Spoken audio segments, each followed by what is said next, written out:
You're listening to the Electronic Media Collective Podcast Network. Yeah, it's a mouthful.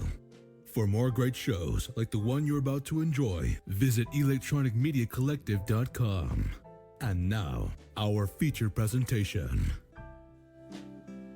Hello and welcome to the show within a show. We're talking about Trev and Goat's movie talk. This will be volume 2. We made it to volume 2. It's like really volume 1 should have probably been volume 1, 2, and possibly 2.5 or maybe 3, but you know, we finally roll it out to official number 2.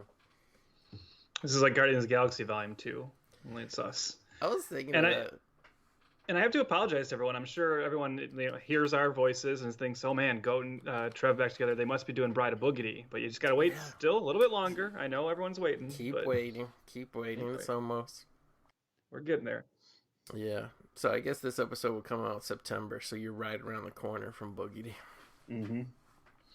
Yeah, it's just, I don't know, like, I you know, like I said, like last time we did this, it was kind of an experiment. I didn't know how it would go over, so to speak, because it's different from our usual format, and then also, too, like, we picked some pretty, I don't know if they were necessarily esoteric, but they were more outside of they were movie-related, some of the topics we talked about on the first show, but they definitely went off in, like, I don't know, just directions that a lot of movie talk shows don't usually go in, so I didn't know how it'd be received, but like honestly, like since we released that episode, it's been the most downloaded episode we had, so like I just take that as a vote of confidence from the listeners that they're okay with it, and I figured, you know, we'll try not to make it, you know, it just kind of got away from us last time, ended up being a 3-hour show. I figured, you know, we'll kind of pare it down a little bit, you know, have a little few less topics. So, but that might sound disappointing to people, but that just means we'll have more topics left over to talk about for volume 3. Yeah, so. I already got some in the back of the, you know, whatever for volume 3. But yeah, it's like I love doing this format show, and I'm sure you probably agree with this too, Trev, because you used to do If It Bleeds, It Can Kill It, which is, I won't say exactly like this, but kind of similar. It's like it's great to do this type of show every couple of months when things really bubble up to your brain that you want to discuss with your friends, but it's hard to come up with these type of topics on a weekly basis for a regular show. It is, yeah, and like that's like a couple of the things we want to talk about tonight are like at least one of them is very, very recent, and one of them is from the last couple of years, and then other ones are kind of just more generalized. But that's the thing is like you said, this is just a great opportunity to get to catch up with you and talk about these things. Which, you know, yeah, I could like message you online about these, but the ability to have an actual conversation, that's what I look forward to.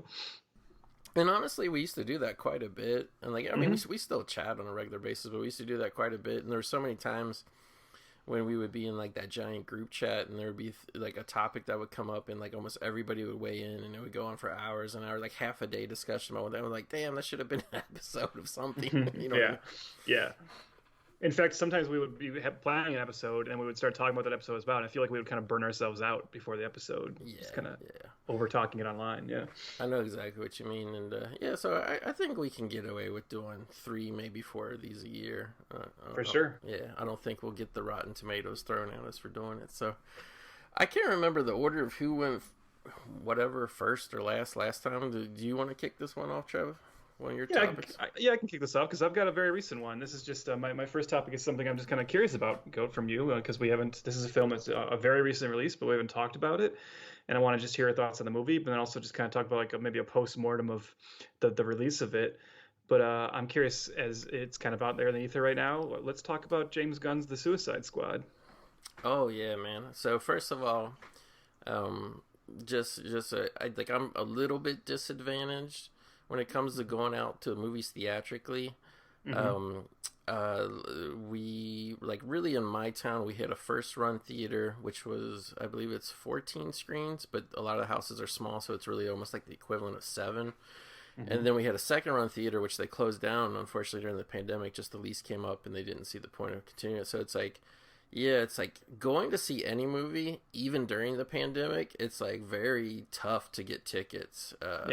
It's especially if, like, I won't even say opening weekend at this point where I live. It's tough to get tickets opening week, like unless you really want to sit in the first row type thing, which I don't, it's hard to watch a movie like that. So I gotta say, this HBO Max thing has been my lifeline to new movies this entire last year, and I love it, and I get why people don't like it, and I get the economics of it screwing everything up. But this was like one of the few times I loved it because I could watch this movie. I watched it the opening night, Friday night, and I got to see it before there was any spoilers out there. Yeah. And, well, I mean, yeah, to that, I'll just quickly, I will say, and maybe a little bit more of this just in a couple minutes, but I mean, I think WB made a huge mistake in this plan.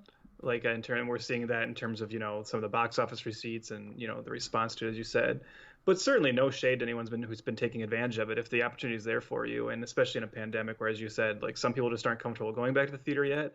Some theaters aren't, back at full capacity. I know in some places theaters aren't showing any movies like past 9 p.m. So yeah, things like that. I wouldn't.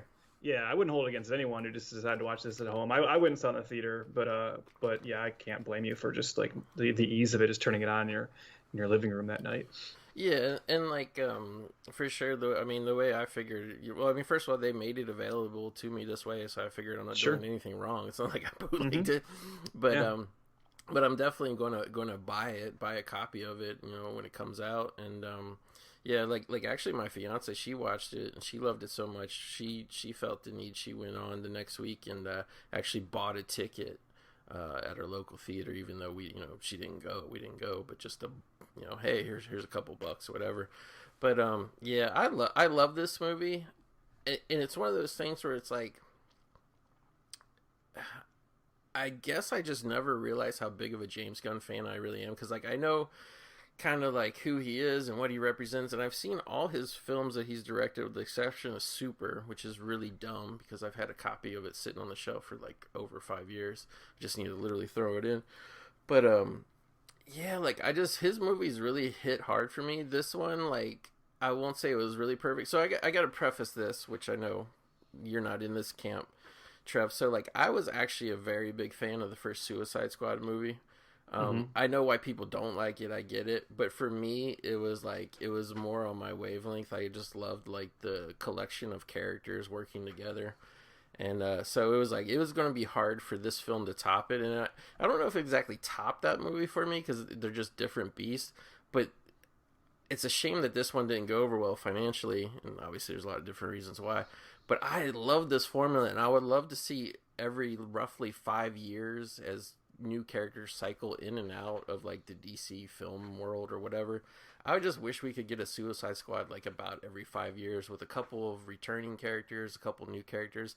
I love the format. I thought James Gunn definitely put his touch on it. Like some of it was like a little too James Gunny, without going into major spoilers, like the giant kind of camp slaughter that was like face off between Peacemaker and Bloodsport. That was like a little too like hard for me. But like other than that one moment, like I just love this movie. Like I would literally give this movie a 9 out of 10. Like, and the highlights for me were the brief appearance of Weasel and then of King Shark. So I love this movie. I can't get enough of it. And I actually went back. I rewatched the first Suicide Squad. I rewatched Guardians of the Galaxy Volume 2 because I've actually only seen that movie twice. Like, and now like I'm going to finish it off with another viewing of the Suicide Squad before it leaves HBO Max here in a couple of days. So Yeah, no, I liked it quite a bit too. So yeah, like many other people, I was not a fan of the first one. Although I have recently fallen into the camp of, I never wanted to be one of those release the whatever cut guys. But yeah. I do find myself saying, I mean, just let Ayer put his cut out. If you did that for Snyder, and now you've had Ayer kind of acknowledging that he's the version that we've seen is not the version he was happy with, which we kind of knew at the time. Yeah. And the fact that they had that like the trailer company recut the whole movie. What's the loss for them at this point to just put out his version as well and just to get to see it? I'm always of the opinion that I don't think from what I can see from myself, I doubt his version is like a great movie, but I bet it's better than what we got because I'm sure it's at least more coherent, particularly in that like first hour, which is where the version we had is like really really cut to hell. But so for me, this was like definitely a huge improvement.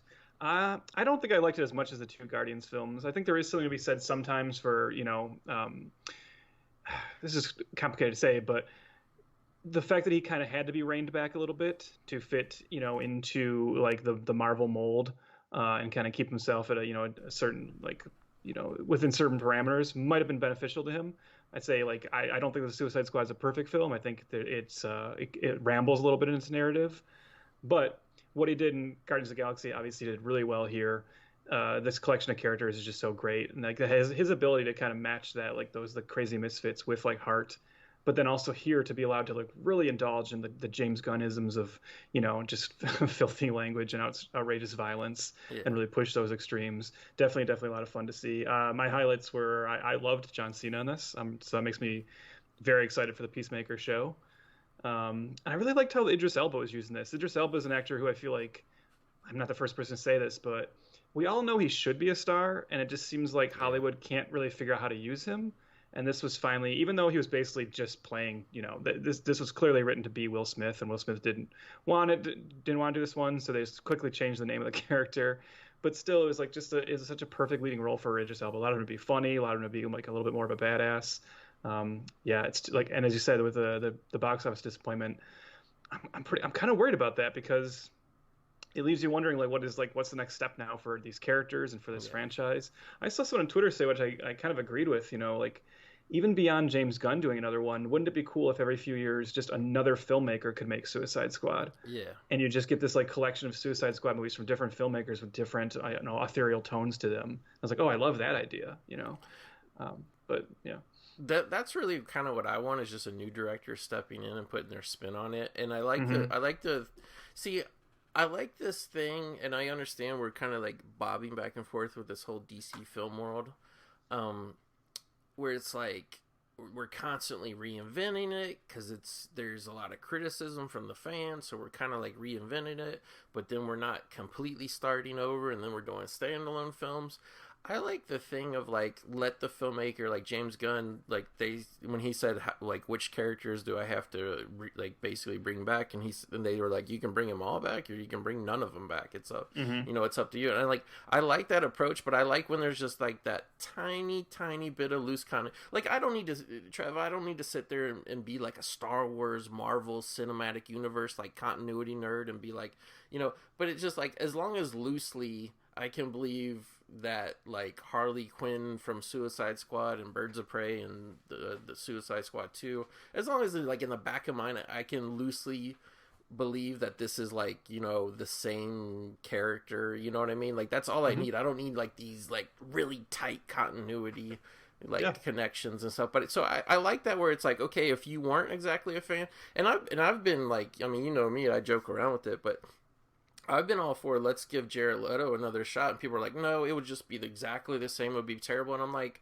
well, you don't know what these actors can do with their portrayal when it's a completely different script by a completely different writer, a completely different director. Like, I kind of like that, you get a different spin, because as much as I liked Margot Robbie's Harley Quinn in the first Suicide Squad movie, like, to me, like, she's given 3 completely different performances. Like, the character like was in a different place, like emotionally, psychologically, in all 3 movies she's been in, and I felt like that, like, maybe that loose continuity is a good way to like stop these things from feeling like so repetitive all the time. You know what I mean?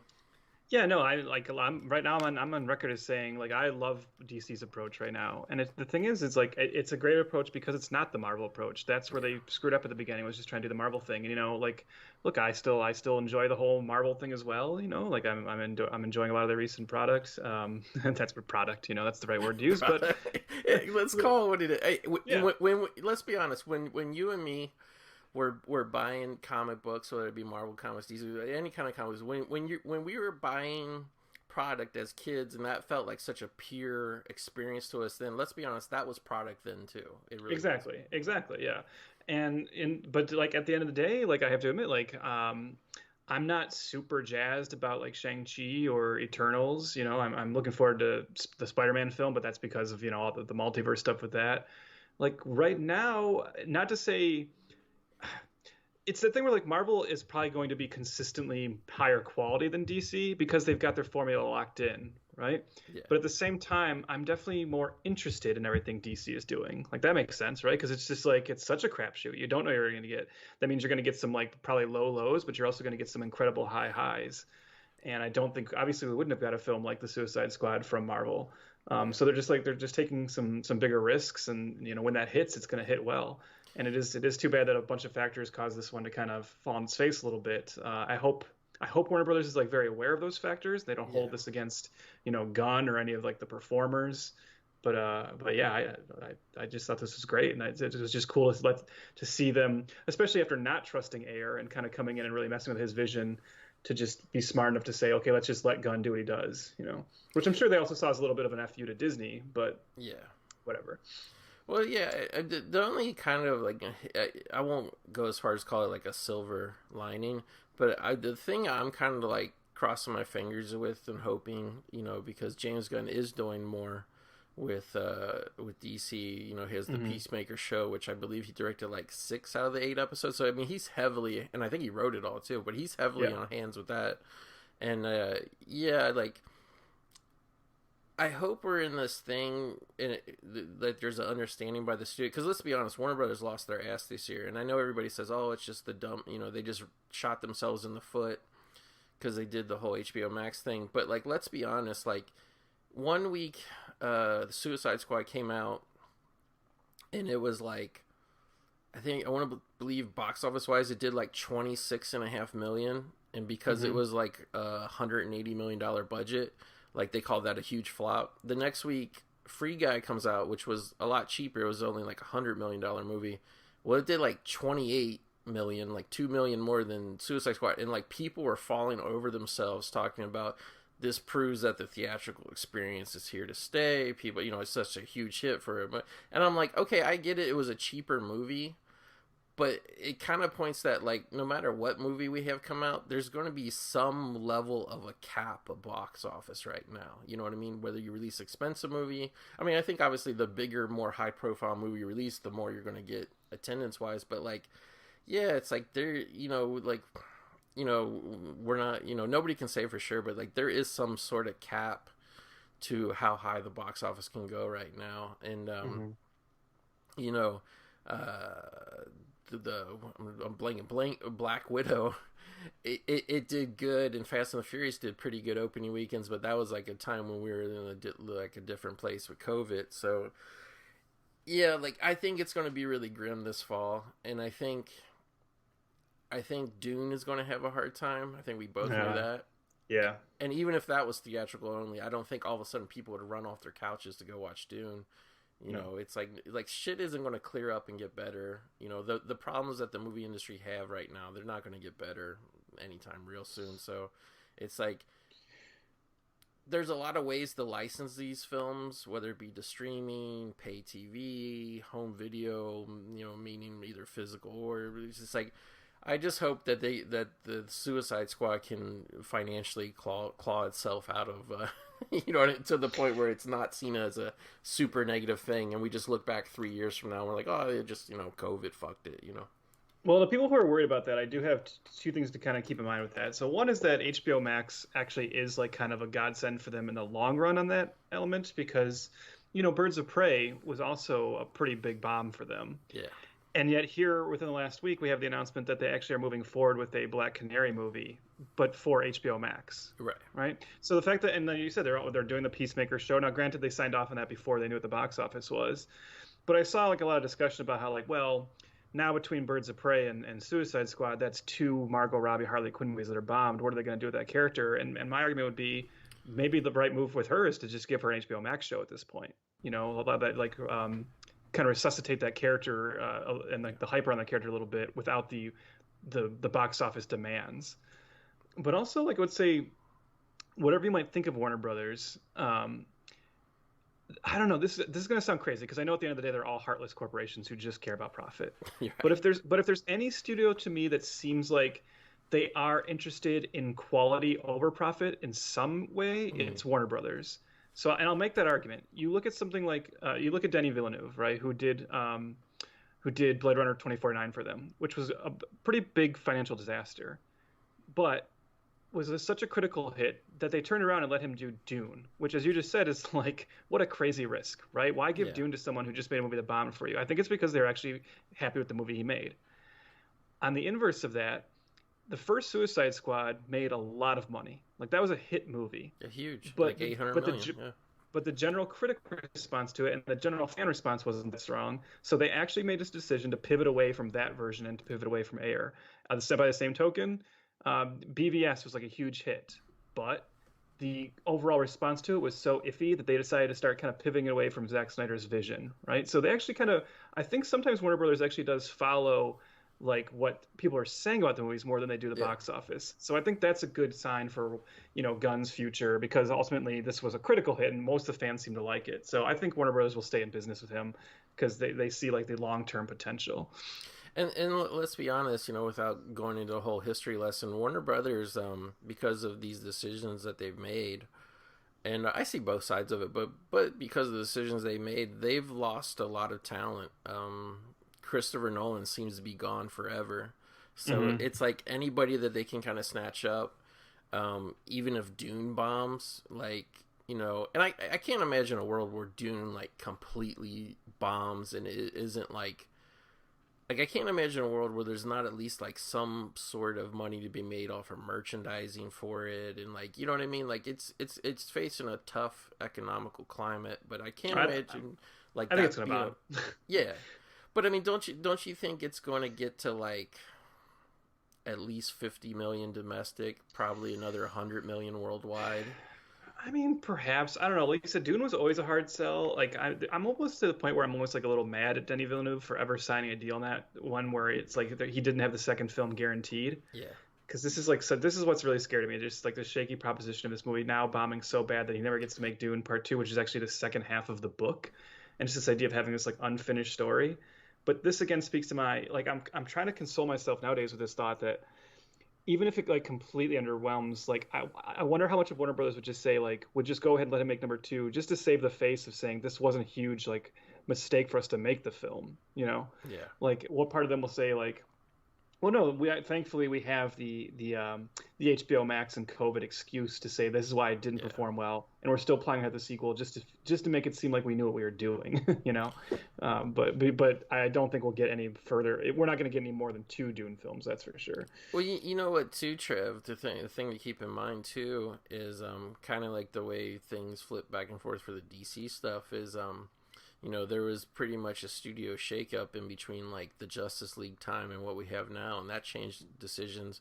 And now, like, yeah, we know Dune's probably going to take it on the chin pretty good, but pretty much all the people who made the decisions to greenlight Dune and do Dune and then do the HBO Max strategy, those people most likely will not be with the studio in a year's time. So that could that could really seal Dune's fate in a bad way, or like, when the Discovery merger happens, or I mean, it's kind of already happened, but like when everything gets restructured, like the new people in charge might say, Dune is actually a valuable property, and if we just let this go, somebody else is going to reboot it in 5 to 10 years anyway, so why don't we be the people who finally do it right? You know what I'm saying? Like, it could help. Speaking of Dune, I just saw our Australian friends, Umbrella Entertainment, are finally bringing that Dune miniseries to HD and Blu-ray soon, so. Yeah. But yeah. It's a good miniseries. And I got a notification the other day that my David Lynch Dune 4K has been delayed. So yeah, first did you hear about that? First they had, for some sort of legal challenge, they had to drop the 2-hour documentary off the disc. Now it's delayed. It's like, I can't. So yeah, I guess I didn't talk about this. I canceled my pre-order when that documentary got dropped because I already own, like, Dune is my besides Inland Empire, Dune is the other David Lynch movie that I'm not so hot on.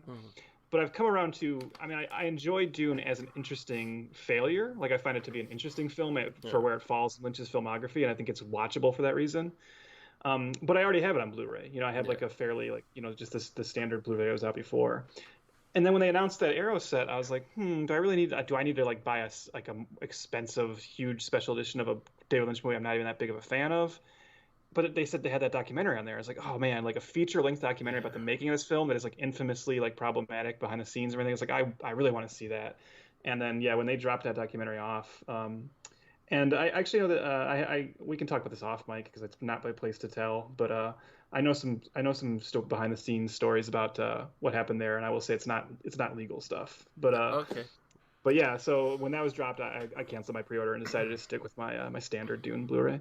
Yeah, I was kind of in that point where I was looking down the barrel of that purchase and how expensive it was, and I was like, I only have the film on HD DVD, which I mean, the copy still works. I could still throw it in, but I was like, I never even got the Blu-ray of it, and I was like, if I could kind of like skip up to like the whole 4K and the deluxe set and the thing, and it's going to have this documentary, so that I was like, it being such a huge upgrade for me, I was like, okay, it's going to hurt. I think that's maybe the most I've ever paid for a movie, in all honesty. And I bought I bought my share of $30 Blu-rays of things that were out of print or whatever. But like, I was like, yeah, and I saw that, and I got the notification about a week ago it had been delayed, and I didn't check the difference between release dates, how long it got delayed. I think it got delayed about a month, but I was like, man, that hurts, because I really wanted to take that in. Like, not only take it in before the new film came out, but like give it some breathing room. You know what I mean? Yeah. Because I didn't want to just be completely comparing the two in my head while I'm trying to take in the new version. But yeah, I don't know. I always liked the movie, but I don't know. Couldn't tell you exactly why. If it's a nostalgia thing, if it's a David Lynch thing, if it's just a weird movie thing, I don't know. But yeah. Well, for me too, the thing is, like, I mean, I know it's kind of a not a well, like, a not hugely beloved film in general, but not to be like that guy, not to be like pushing up my glasses nerd guy or whatever, but I'm also a huge fan of the Dune book and like the entire series. So for me, it's also a fact of the movie kind of failing as an adaptation a little bit, right? But yeah, but yeah, there's certainly still entertaining things in that movie, and I like some of the performances, and some of the visuals are cool. And like I said, as a Lynch fan, I think it's still a valuable part of his filmography to look at and see, like, what does it look like when Lynch tries to make a big Hollywood blockbuster. Yeah.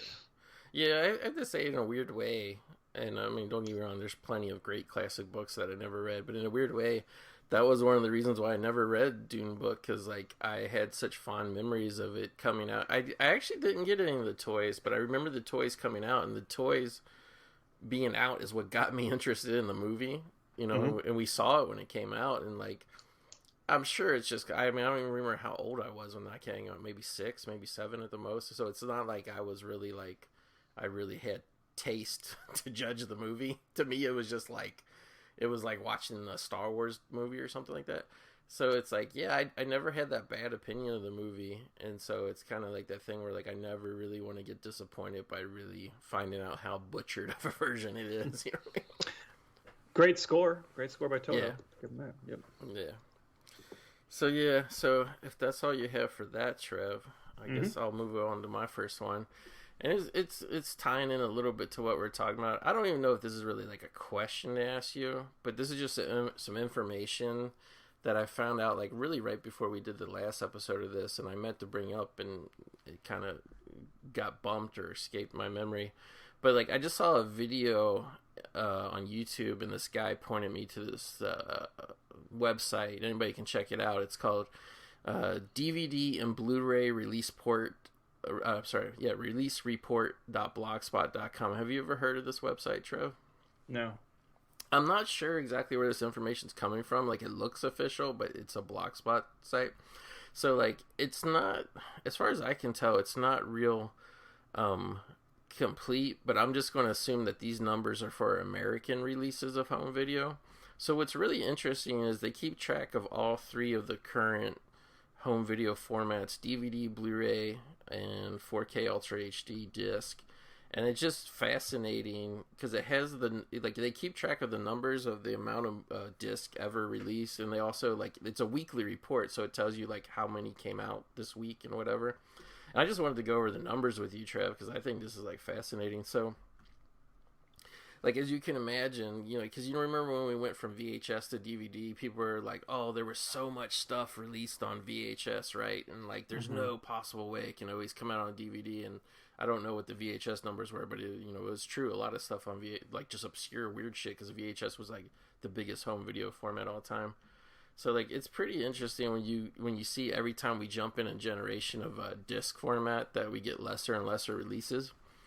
So it's like, and they even break it down for standard replication titles and the MOD, like those made on demand discs. But I mean, I won't break it down that far, but just the total DVDs released since that format came out, I think it launched like around 1997.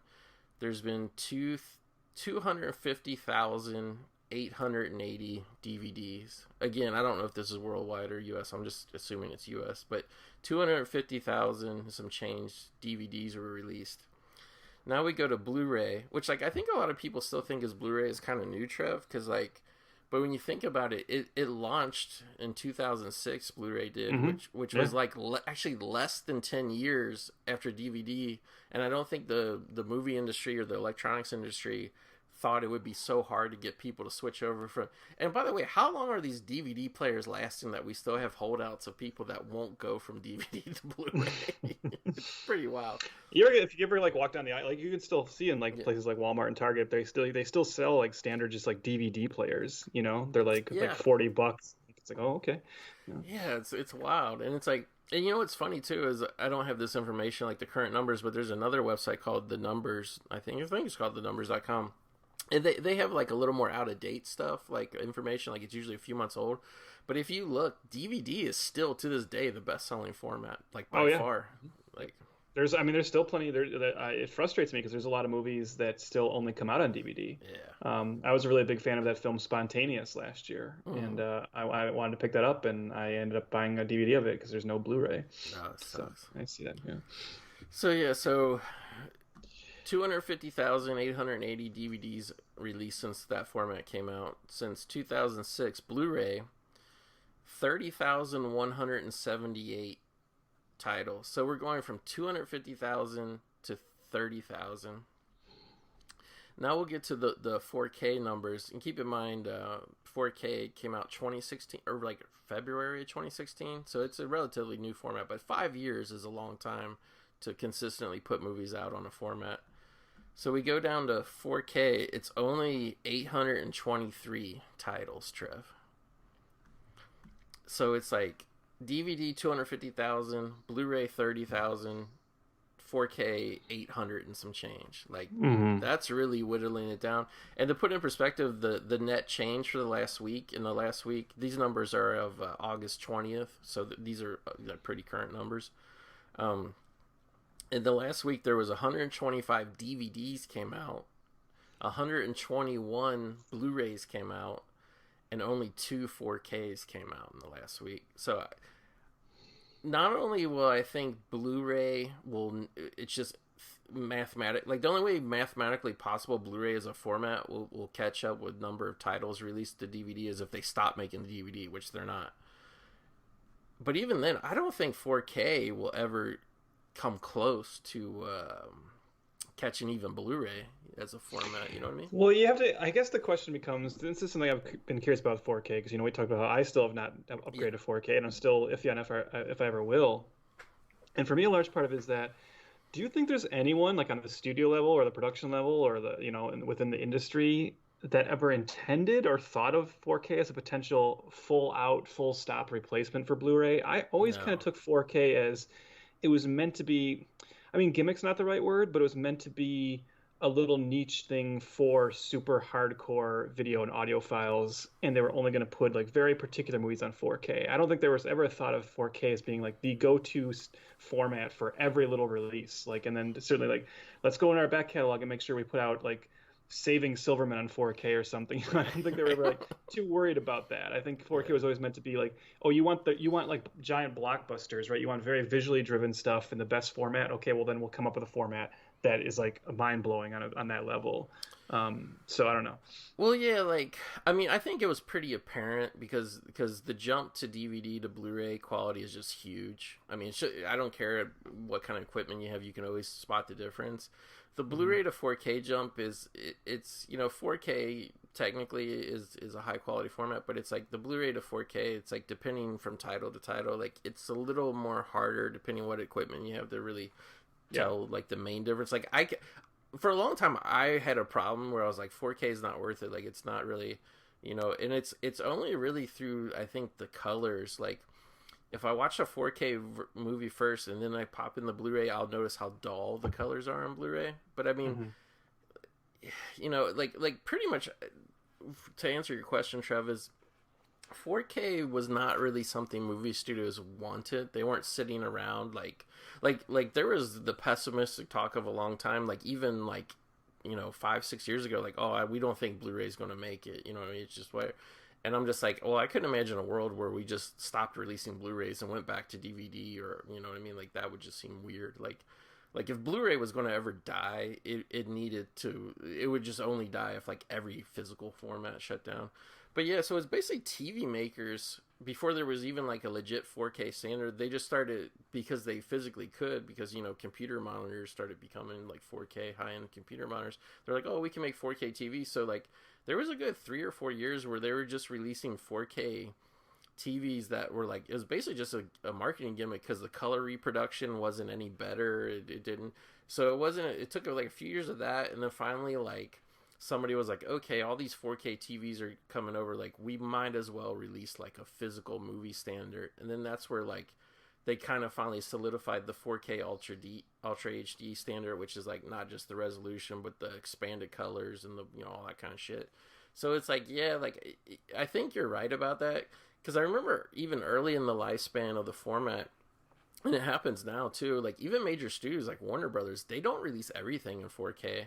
Now it's a little puzzling sometimes what they don't release in 4K, because they'll release in 4K like those like really poorly animated DC like 65-minute movies, but they won't release something like The Little Things starring Denzel Washington, or Live by Night starring Ben Affleck on 4K, because they're like, well, the box office wasn't good for these theatrical movies, so we don't want to invest the money on doing a 4K, but somehow we'll do a 4K of like a cartoon that has zero box office at all. Like, I don't really get that, but like, yeah, I think you're right that it's always going to be. I mean, it is. It's like literally there's 30 times more Blu-rays released than 4Ks, and I get like, okay, Blu-ray had a 10-year head start, but 4K is never going to catch up when in the last week, you know, there was over 120 Blu-rays and only 2 coming out of 4K. You know what I mean?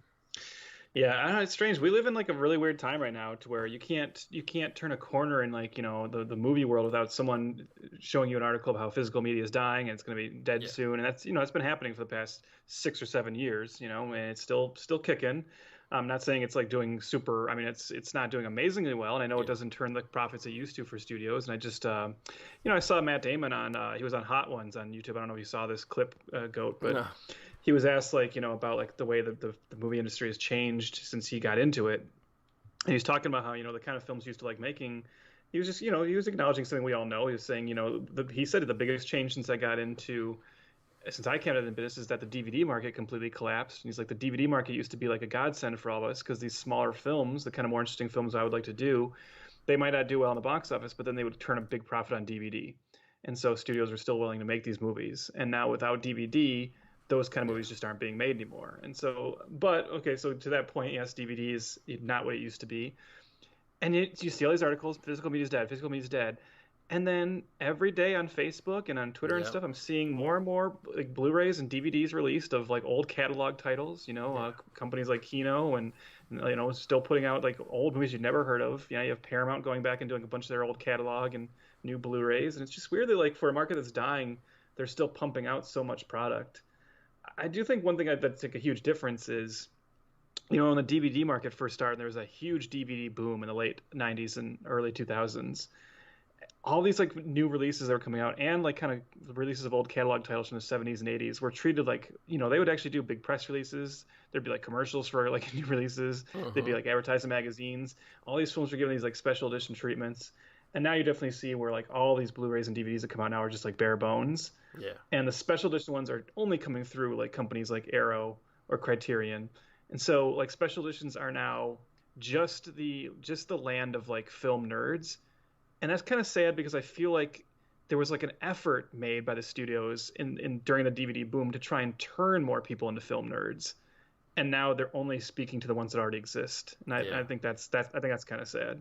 Well, you know what's really weird about like the 4K thing? We're talking about how niche 4K is have you seen the response, and they're very open that they're doing very well with it, and that's why they keep doing more and more. But it's like, have you seen the response that Blue Underground is getting for their like $40 4K titles? People are going nuts, and they're making sure they order the first batch so they get the little cardboard slipcover, which really isn't even like anything special. I mean, some of them they do like a lenticular, and people go, "Oh, I gotta have this one," and like I get, but it's like you probably couldn't give away a 4K release of like a popular catalog title from the mid 90s, like a big movie. Like I'm trying to think of a big movie, like if like let's just say like John Woo's Face Off. If that came out in 4K tomorrow, like the 4K like heads would go buy it, but it wouldn't be that whatever. But you do like a special edition of Dead and Buried with freaking 3 different lenticular covers. They're selling out, and like I get it's that thing, like they're not selling millions of copies, but it's like if there's enough people willing to pay, and I get it costs a lot to do the 4K restoration, to do the 4K master, to do the 4K replication, like all that costs a lot of money. But it's like, here's the thing, like all this physical media is deader than dead shit is like, when the releases slow down, when they grind to a halt, and that's it, that's when physical media would be dead. When small companies who only have a very limited catalog that they can currently release, when they're like doing one restoration and moving right on to the next, like it's just like, yeah, it might be a niche audience, but if you can get a niche audience to pay $30 a disc, it's not going to go away. Like, yeah, like one day Disney might be like, oh, screw physical media, it's pennies on the dollar, we don't care. But it's like, like those small companies, if they can keep getting the movies licensed to them and doing their own releases. I will say one thing that was interesting, I can't remember if we ever talked about this, nothing to really overly talk about, but Warner Brothers and Universal, I believe it was, they kind of like both slimmed their home video divisions down and merged to where they're kind of like co-producing, not really co-producing together, but they're just like they're sharing the facilities and cost of producing physical media. And then I believe that was a 10-year pact. So at the very least, Warner Brothers and Universal, 2 of the major studios, they still like, I'm sure they probably think the format's winding down, the physical format is winding down, but they're not getting out in the next 3 years the way everybody who loves to watch Netflix predicted. You know what I mean? Yeah, and I think like the lesson we've learned from these small companies, and it's the lesson that you wish the big studios would still take to heart, is that if you treat these films like they're special, and you treat them like there's something worthy of a special edition, and you put like love into them, you can trick an audience. I mean that in like a good way, into believing that that's special and getting excited for it. So like you said, like and the problem is the studios now, they just treat everything like it's just disposable product. Like their biggest films are like, I guess we'll just throw this on a DVD. Maybe we'll do a Blu-ray. But even if we do the Blu-ray, the only special feature will be maybe, I don't know, like a little 5-minute featurette if you're lucky. More likely just nothing now. But you can take any film. If you're a Vinegar Syndrome, you can convince people something like Auntie Lee's Meat Pies, is something that they have to have, because you act like it's an undiscovered gem. You put love into the restoration. You put in some special features on there. That's the thing, is like, this has always been the secret of Criterion, right? Criterion has fooled an entire cult of Criterion heads, and I say that as someone who owns a lot of Criterion and gets excited for the Criterion sale. Yeah. They've fooled a lot of people in thinking certain movies are the most important movies in cinema history, just by giving them the Criterion label and giving them some special features, So yeah, I don't know. That's to me, that's still the biggest bummer of what's happened with physical media, is just how much the special features and how like the kind of love and care has gone away from it. And I'm glad these like little studios are stepping up, even if they can only get the rights to these small little dumpy films. That's still keeping the joy of collecting alive for me a little bit, because it's like, oh, these are interesting movies now that I'm getting. I mean, I just plunked down nearly $200 for that new for a pre-order of that new Severin folk horror box set. I haven't even heard of most of those movies, but just the fact that like they're so loaded with extras, and it's like they put so much love and care into it. I'm like, well, that set seems awesome. I have to get that. Yeah. No, I agree 100%, and the whole thing of stuff going out of print, and we kind of know now that stuff isn't going out of print forever, because a lot of titles, at least well-known titles, recognizable name titles, they kind of leave one company, they go out of print for a year, and they get re-released. But like I've bought so many movies in the last year because either they were going out of print, or they were like I bought like a UK version because the US went out of print, and it's like that thing of like that specialness is either how much care you put into the release or it's how rare it is. You know what I'm saying? And it's like I don't think that's like, I mean, I do think we're like a little bit of a dying breed. Like I completely do all the time see kids on YouTube that are like 22 years old and they're beaming with pride to show you their giant shelf full of Blu-rays and stuff, but I think that's the minority of the younger generation. But like, let's be honest, it's like there are still companies out there today that have products like really just still being made mostly for the baby boom generation. So like I would not be shocked if like, especially with 4K being like still kind of new, like I wouldn't be shocked if physical media legged it out for another, at the very least 10 years, but maybe 15 years and beyond. Because it's like, I don't know about you, Trev, it's like there's some movies recently where it's like I want this so bad, I want this so bad, it's never come on disc, and it's like or it was like only on DVD and it never came in, but it was like it's in HD on Vudu or Apple iTunes, and I'm like, dude, like I'm like I should just buy it and stop worrying, and I'll have access to watch it whenever I want. But I can't bring myself to pay $13 for a digital stream. Like I can't do it. Yep. And like there's just like the satisfaction of like, I don't even like say so much like holding the disc and looking at it, because I kind of just throw them in a pile until I'm ready to go watch that movie. But it's like just actually hunting to buy something.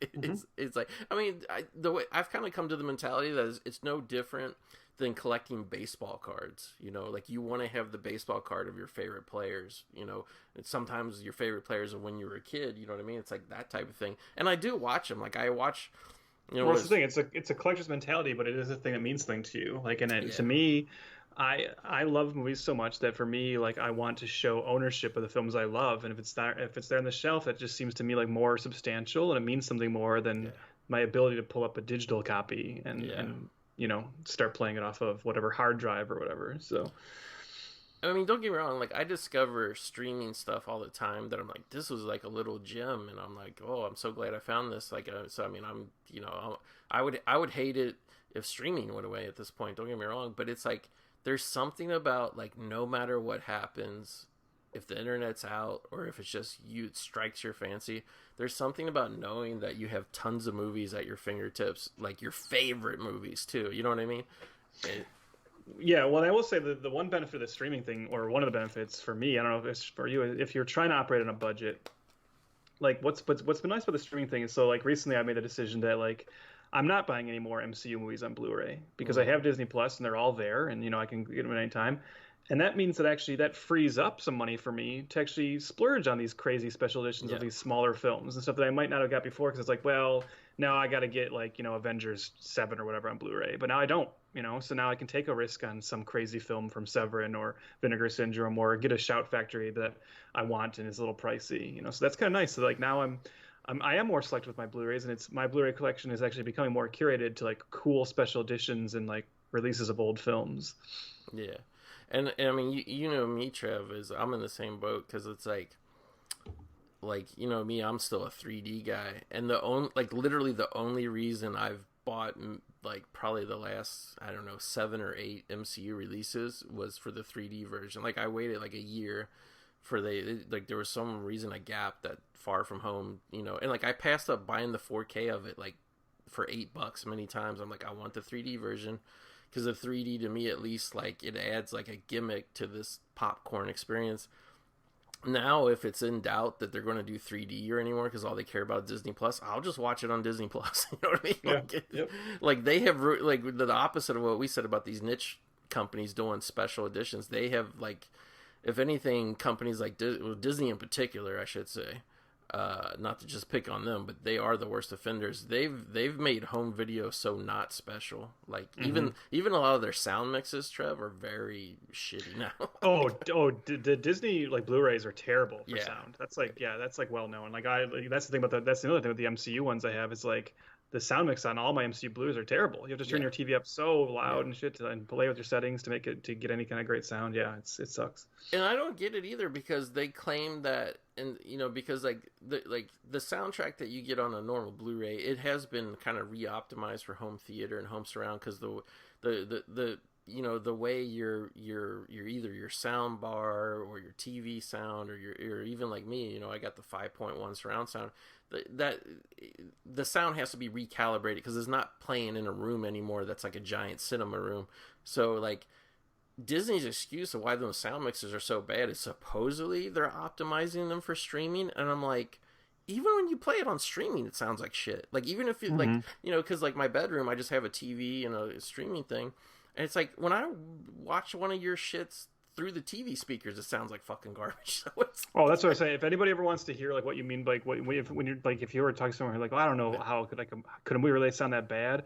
Try watching a Disney movie on Blu-ray or streaming on just a regular TV speakers without a sound bar or a surround sound system, and just have fun riding that volume control as you cycle through dialogue scenes and action scenes. Yeah. And if you got the physical releases on hand, no matter what kind of setup you got, just TV speakers, surround sound, whatever you got, do a double feature of the first Avengers movie and then Avengers Age of Ultron, because Age of Ultron was the first one that they did a shitty sound mix on.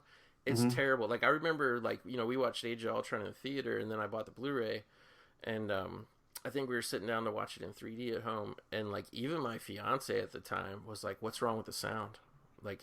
And I was like, I gotta have like a setting screwed up. So I went through on my receiver, and I was like, no, everything is set up right. Like sometimes the receiver will be left in like a weird mode or something. I was like, no, everything was okay. My setup was good. It just sounds like shit. And then like you hear everybody, like all the home theater enthusiasts that still collect physical media, just say, yeah, like Disney is garbage. Like I don't know why they're garbage, because their whole streaming excuse, it doesn't make sense. It's just they suck. Yep. So sorry, I didn't mean to drag that one out so long. Nope, no problem. All right, I'll move on to my next one, and this is exciting because this is okay. It's time to talk controversy, Goat. Oh. And it's a controversy that was from a couple years ago, but it seems like it can't die. It keeps flaring up every once in a while. It was just flaring up again recently for a particular reason. So I wanted to talk to you about a filmmaker I know we both love and the controversy surrounding him. So let's talk Quentin Tarantino and Bruce Lee. And I mean, I guess we can just say, let's just have a general talk then about, Once Upon a Time in Hollywood, which I think we've briefly talked about, but I know you, like me, you're a huge Tarantino fan. So I'm just curious to hear your thoughts on the film, but also just where you fall in this whole, I hate to even bring it up because I'm just sick of it, but since you and I have never talked about it, maybe this can be like my last time talking about it with someone who I know loves this filmmaker as much as I do. Where do you fall on the whole, like, was you wrong to depict Bruce Lee this way?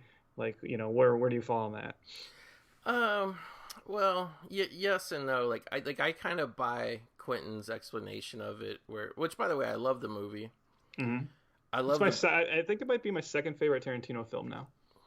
Yeah, like Tarantino's so weird to me, dude, because like, and I started doing a Tarantino rewatch recently, and I only did the first two so far, and I kind of got knocked off track, but because like Once Upon a Time in Hollywood, because it's always on Stars, and like it's always just getting flipped on in our house and being left on for like 45 minutes to an hour or however long to, because like I've seen parts of the movie so many times, like add it all up, I've probably seen the movie 5 times plus I own a physical copy, but it's just one of those movies when it's always on TV we can't turn it off.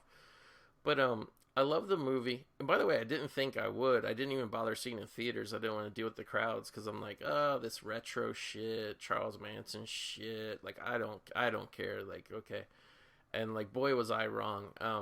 But in a weird way, like I'm kind of glad I did watch it at home for the first time because it's like I had no distractions and I completely fell in love with the movie.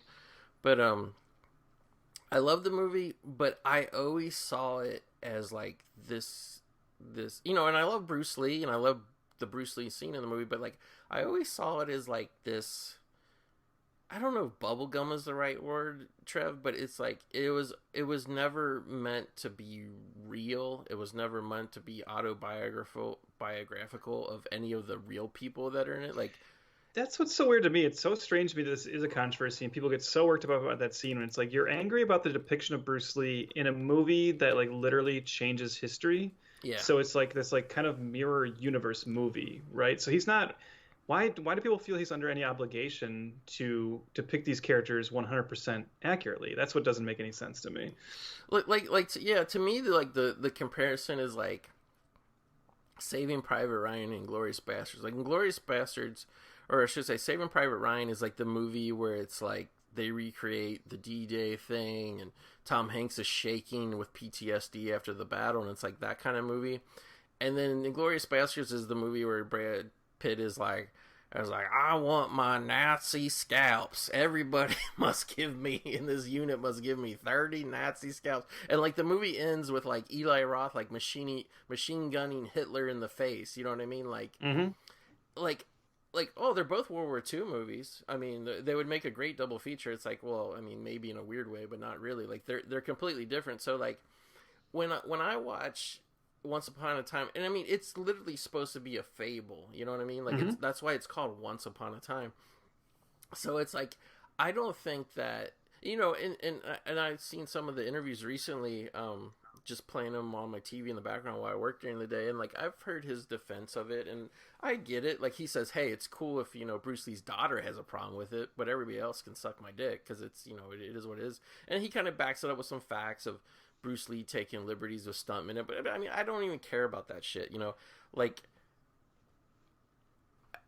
I don't. First of all, it's like I even if it was like a real thing that really happened in real life and he just recreated in the movie, I wouldn't have a problem with that either. Like, I don't think it's even that offensive to Bruce Lee.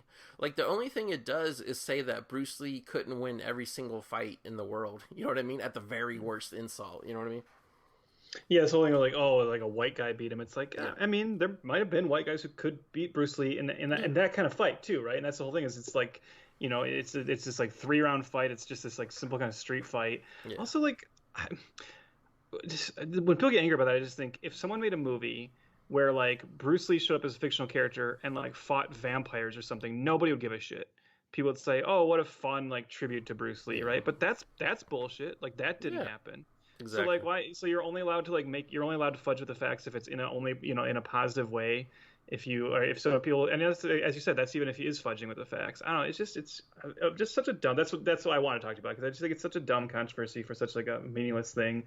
But I was also just kind of curious about your thoughts on the film in general, and I was curious, did you read the novel, or are you interested in reading the novel? Because I did. No, I haven't got it or anything. I mean, it's obviously I am interested, but it's, you know, it's like, dude, I never read anymore, like anything. Yeah, but I think I knowing how much you love Tarantino, and like knowing your like love of cinema and everything, I really recommend you pick it up. And I think I don't know how much, like, if you're a fast reader or whatever, you're gonna finish that book within a week. I devoured it in like a day and a half. Wow. Now, I don't think I think it only works. I've seen people talk about like how interesting it would be if anyone read that book before seeing the movie. Yeah. I think it kind of only works as a companion piece to the movie. I think you have to know the movie fairly well and look at the book almost like as, again, like almost a mirror universe telling of it, because you know, it has some scenes that were cut out of the movie, but it also kind of like reorders the structure of the film. I mean, just as a little spoiler thing here, like the entire climax of the film, the Manson attack scene, happens very early in the book, and it happens as like a flash forward that the narrator just tells us about, and then it like gets that out of the way, and like that whole element of the story is no longer the crux of the story. Like, the book is much more focused on Rick's attempted comeback and his relationship with Trudy, the young actress. That ends up being like the emotional like through line of the book. So it's like definitely like a very different telling of it. But Tarantino's like authorial voice is interesting. Obviously goes on a lot of tangents about Hollywood history. There's a really kind of a sweet moment where he has Rick and James Stacey, the star of the Western he's on, go to this bar one night after filming. And Quentin Tarantino actually writes his own stepdad into the story as a character. Yeah, and Kurt Zastapil. Nice. Yeah. So there's like cool stuff like that. As a Tarantino nerd, it's definitely worth like a read. It made me excited for him to perhaps do some of his other movies like that, or just to, you know, write some other novels as he walks away from filmmaking, allegedly. So. No, yeah, I actually enjoy reading, and I actually am a pretty quick reader. I have to say, like, I was a pretty heavy reader too, in all honesty. Like, not to completely shift the blame, but it's like it kind of stopped for me, like, no kidding, when like DVD came along and I start like amassing actual films and having films at my fingertips. And it's like that thing of like I always am like almost in a panic of like I never feel like there's enough time to watch all the shit I want to watch. But it's like you need something different too at the same time. And it's like, yeah, I really do need to get back in there. I actually have a couple books, several books that I've gotten for over the last 10 years as like Christmas presents, like books I wanted, books I requested, and like, you know, I just, other than flipping through them here and there, I just never, whatever. Well, one last Tarantino question before I move to your next topic. Go. Yeah. This is a quick one. So I know this is like an almost unfair question because honestly, it's not up to us, and like whatever he decides to do, I'll be there for. But he said he only has one more film to go. If you could have like any influence on that, because you know there's obviously that people think there's to talk about maybe it'll be a Kill Bill 3 finally, you know, or whatever. But what would you like to see for Tarantino's last film? Is there a particular genre you'd like him to do one like as his last bow out, or what? Actually, yeah, I just gotta say one thing about that statement about his last film. Like, I hate that. I hate when he brings it up. I hate. Well, actually, he doesn't really bring it up now. Like, he's kind of let it be known, and then people bring it up. And like, I get his fear, but I'm like the opposite of a lot of people. Like, I think the best thing a director can do, because I don't think one bad movie, two bad movies kill the rest of a great filmography of different directors. And I know like we kind of have different opinions. I like it when directors leave it all out there and like their last couple movies aren't so great, or they're just really niche where like they made it just for them, because it's like I feel like good directors are such a rare commodity to come behind. I think you should leave it all out there instead of pulling back. And I know Tarantino's saying, because he's been pretty much acclaimed from day one for the most part. He wants to go out on top, and he almost like wishes like he would have went out with Once Upon a Time and all that. But I'm like, that's almost scare talk. Like, why should somebody who's so great, you know, it's just like the people are like, oh, Michael Jordan's Washington Wizards years sucked. I'm like, why? Because he averaged 24 points a game instead of 32. You know what I mean? It's like, I think though, like my opinion of that is, I think Tarantino's already kind of found a way to hedge his bet on that a little bit. Yeah. I think he is very concerned about his legacy, and I think earlier on he talked himself into this idea of 10 films and trying to have this like, you know, impeccable filmography, and now he's like so locked into it. And you know, he's gone on podcasts talking about like the final films from filmmakers that are actually good, but then him talking about how he doesn't believe that's usually the case. So I think he's really gotten in his own head about that, about the importance of this. But I think he's also realized that he is a storyteller and he can't turn that part of himself off. And I think we're already sensing from him, and he's already kind of alluded to, he's going to stay true to his word, I believe, by doing this like 10 films and out thing. Yeah. And then he's just going to transition to doing like TV miniseries. Yeah. Because he's already got this relationship with Netflix. And I think what you're going to see is, I think we're going to get what are essentially Tarantino films, but told episodically. And that'll be his way to still do what he does, but allow himself to say, I made those 10 films and I was done just like I promised. Anyways, here's my new miniseries or whatever. So, and you know what's funny about that too is I agree with you, because he's actually talked about that. And he said he would do plays, he would do TVs. He's working on a play. So I mean, he's not going to disappear off the face of the earth. No. Yeah. But it's like that thing of like he wants to do, because I've seen him talking about he wants to do like 8-hour miniseries and stuff. There ain't no way in fuck that this guy is good. Which, by the way, it's great. It can be on Netflix, but guess what? It's going to be shot in 35 millimeter at the very least. And you know somebody's going to have the temptation, Trev, to show that shit theatrically and make money. You know what I mean? Like, yeah, it's going to happen. But yeah, to really answer the question, I would love to see him. I know he brought it up and said he won't do it, but he said he thought about remaking Reservoir Dogs. And like, I would actually like that, like, to come full circle. Like, I would not be mad at him for that, like, at all. Like, I think he's actually kind of already made Reservoir Dogs in bits and pieces throughout his last, I don't know, 3 or 4 films. But yeah, like, I want to see him come back to the crime genre. Like, to me, people kind of like raise their eyebrows at that. Yeah, people kind of raise their eyebrows at that and forget that Hitchcock remade a couple of his own films a couple times. So, well, I mean, also too, I mean, we like I still think probably Reservoir Dogs is my favorite Tarantino movie, but you know, it's like, yeah, we all know Reservoir Dogs, we all saw it, we all know Mr. Blonde, we all know this, we all know that, but is Reservoir Dogs really celebrated, Trev?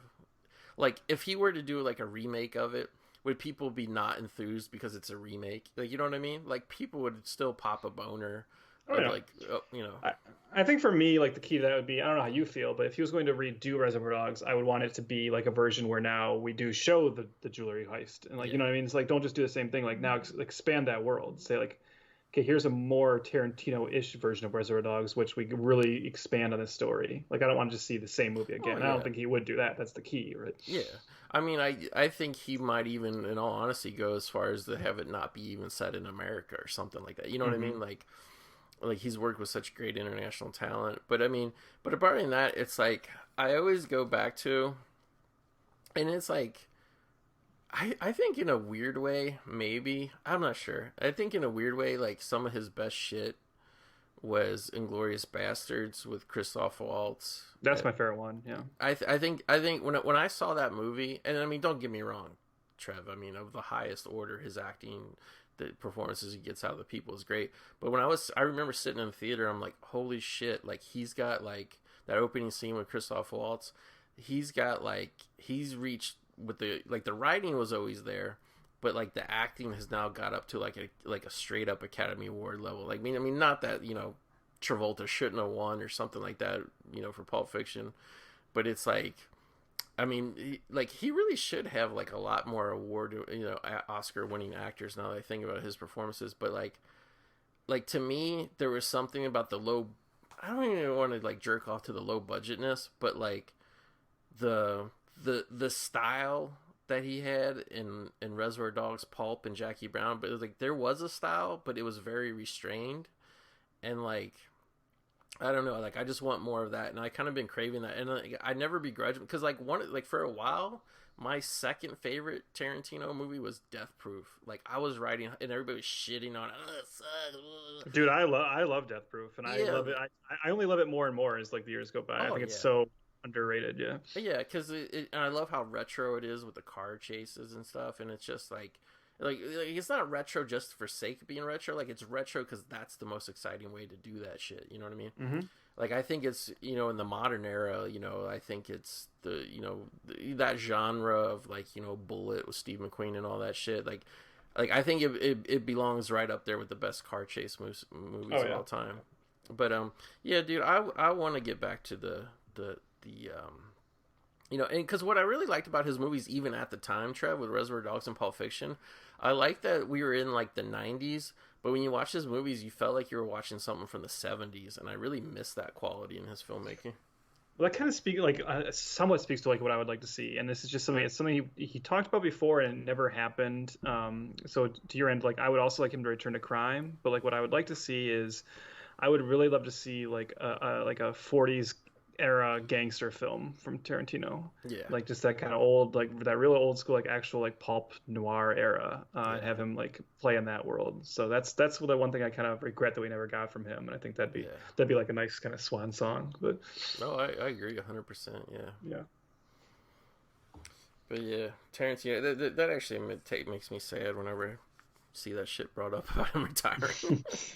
Because I think it's more beautiful to either do what I said, like what I like what directors do when they keep going till they can't go anymore. Because like to me, it's like if you make one or two bad ones, like who cares if you got a great filmography? But also too, I kind of like the mystery of like yeah, I'm gonna make another movie and it just never happens. You know what I mean? Mm-hmm. So my second topic, Trev, is we are in this era where there is no shame in making a superhero film, right? Like I'm talking specifically for the actors. So like, even I want to say 10 years ago, like even in the beginning rumblings of the MCU, it was still kind of like, oh, superhero movies, whatever, you know, they're just cash grabs, they're just things for younger people, whatever. But it's like, I think we've kind of come flip side to with both the critics and the audiences, where like now people are more suspicious of like an A-level drama comes out. They're like, oh, that's just Oscar bait, that's just bullshit, that's whatever. So it's like superhero films are some of the projects where actors can get paid the most, get the most recognition, get the biggest boost in their career. These things can go on and on for like a long period of time, like a decade plus if they wanted to. So if there's nothing like wrong with an actor carrying on like a franchise for a long time, like like how Robert Downey Jr. did with Iron Man, why in the last like 3 to 4 years have we hit this skid where we cannot get people to play, a recurring superhero character over a long period of time? Like that's just done now. Have you noticed that?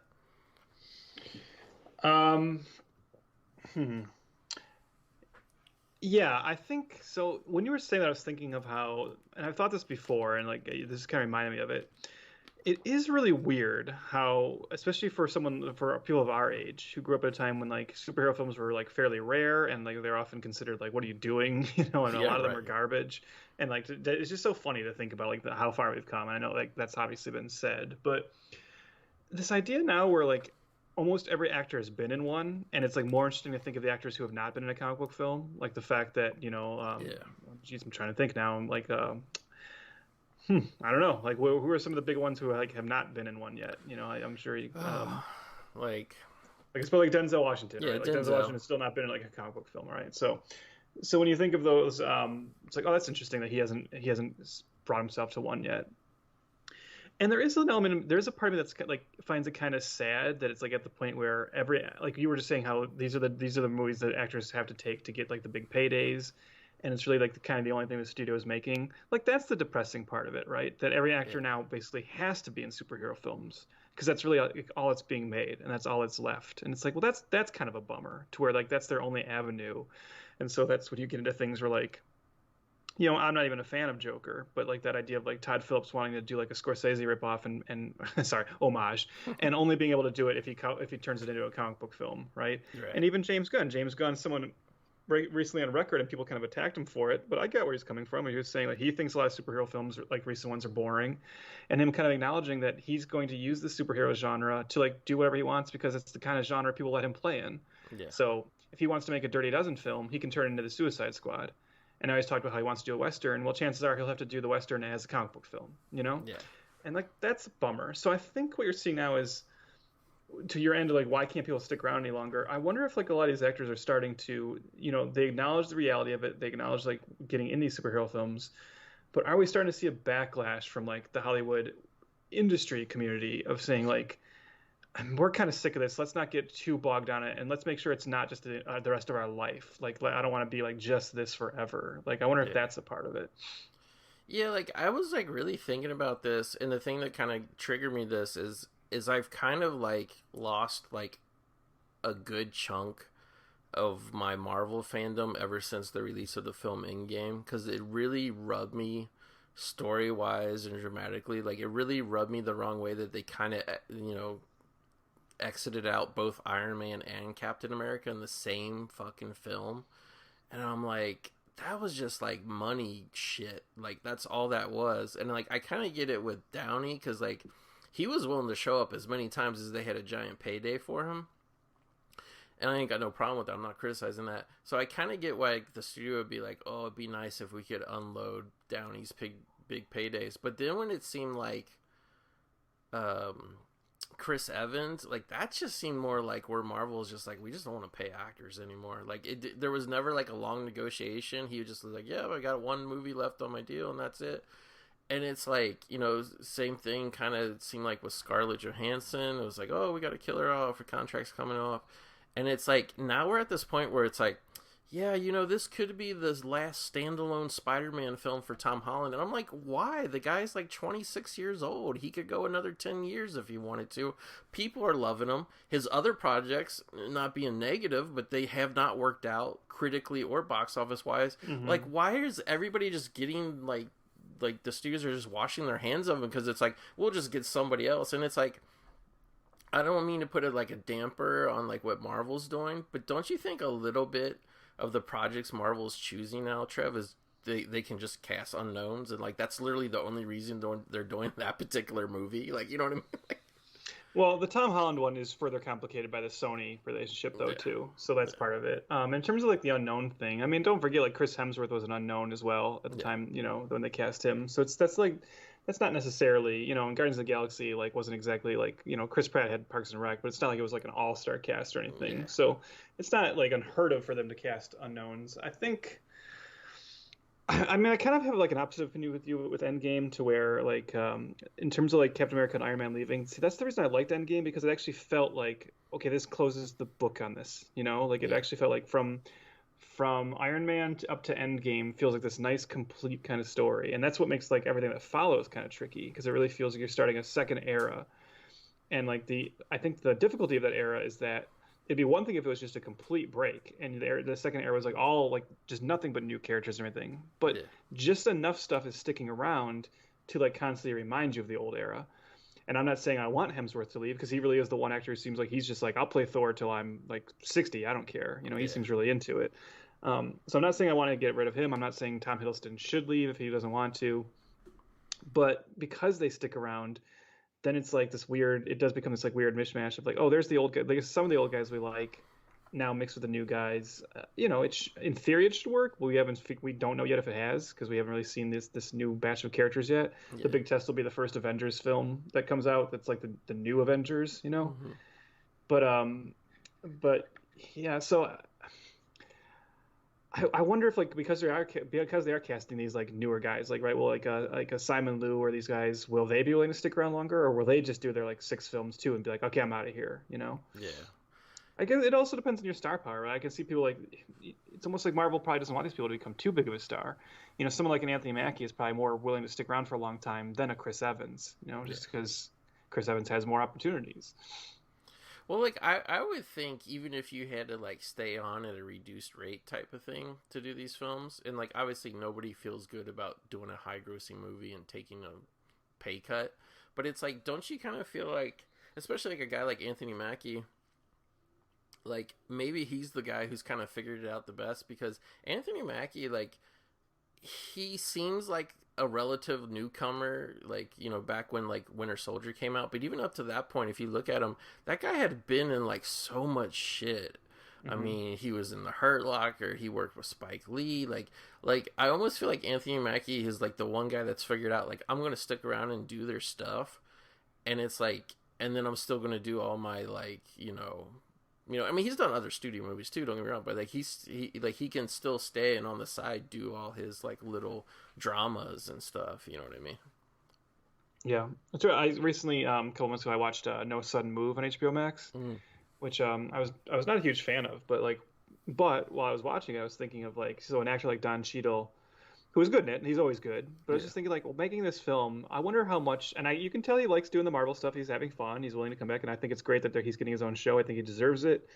At the same time, it's just like, man, I wonder how great this felt for him to be making a movie that felt like such a pre-superhero film, yeah, you know, just like a real like adult kind of, you know, like a Soderbergh crime, you know, drama, has nothing to do with superhero bullshit. Like I wonder how, like, he must have just been on that set and been like, ah, yes, you know. And like that's the thing is like these actors aren't getting as many of those opportunities, so yeah. maybe they're like reflexively fleeing from it because they're just frustrated, because it really is.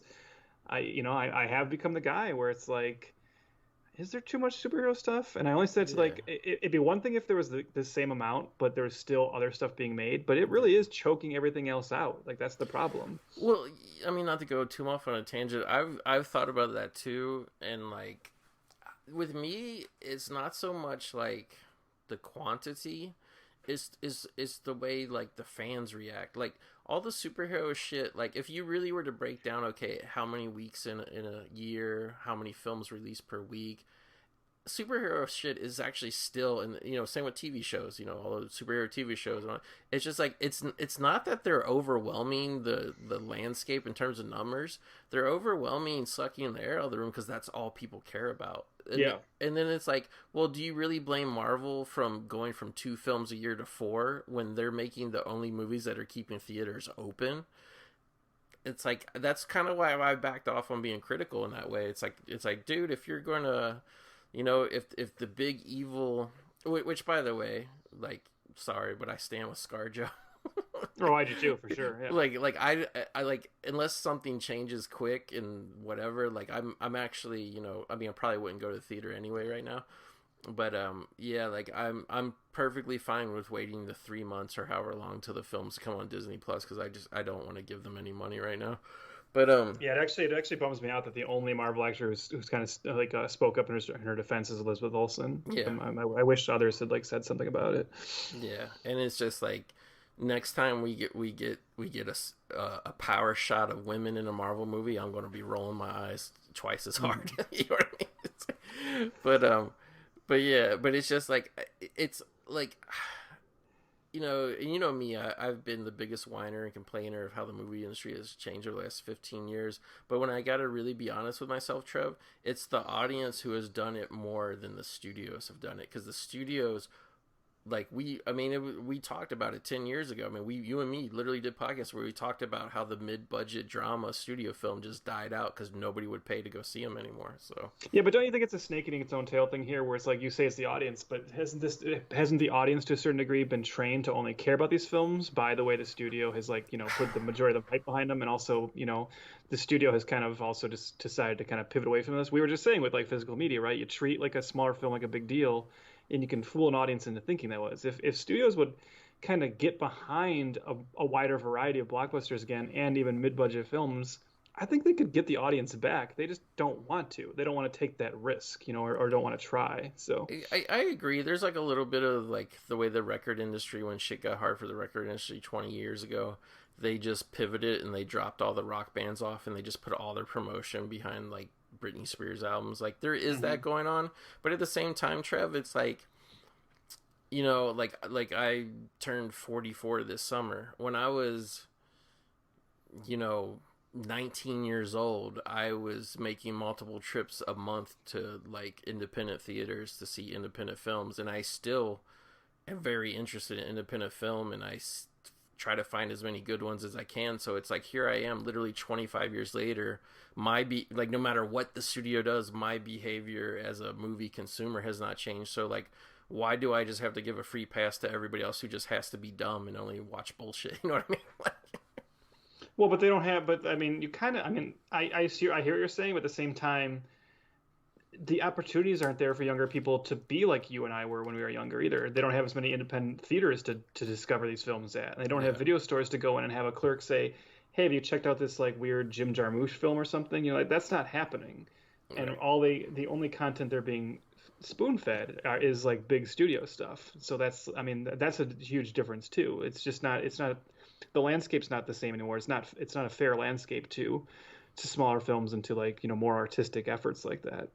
I mean, I agree with you on that too. Like I watched a like literally a micro budget movie on Netflix last week, that movie Creep. And I'm like, oh, speaking of, I finally get to cross another movie off my list of shame that I haven't seen, Trev. Like you told me literally 7 years ago to go watch Blue Ruin, and it finally took me to just this past week, actually yesterday, finishing it. So yeah, did you like it? Yeah, I loved it. I mean, it's like, like I'm just saying, like if I would have seen that movie when I was 19 years old, or I would have seen it this week, I would have loved it equally the same. Like that's just my type of movie right there. You know what I mean? Mm-hmm. Mm-hmm. Like yesterday I recorded a commentary for 2 Days in the Valley, and like again, I love that movie in 1996. I still love it now. It's just like there's something like no matter how much the movie industry changes, no matter how much the world changes, even as much as I change as a person getting older, like it's like just like some people are always going to be a sucker for any superhero movie, and I gotta be honest too, I'm a sucker for any superhero movie too. I'm not trying to turn nose down on anybody, but it's like that's what I mean. It's like, and I know what you mean about the younger people aren't exposed to it, but like, don't their parents? Because I mean, like I mean, I'm sure you know this. Like when you were growing up, wasn't your dad always telling you about movies that he saw that he loved that came out like before you were born? You know what I mean? Like the parents have to pass it on too. You know what I mean? Yeah, I mean, I think that like everything dies off a little bit by little bit. I guess every generation. Yeah. We talked about this I think our last episode too, about how every generation has more back catalog to feel like they have to catch up on too, that's and that's true. like that's overwhelming. So and they just have like more.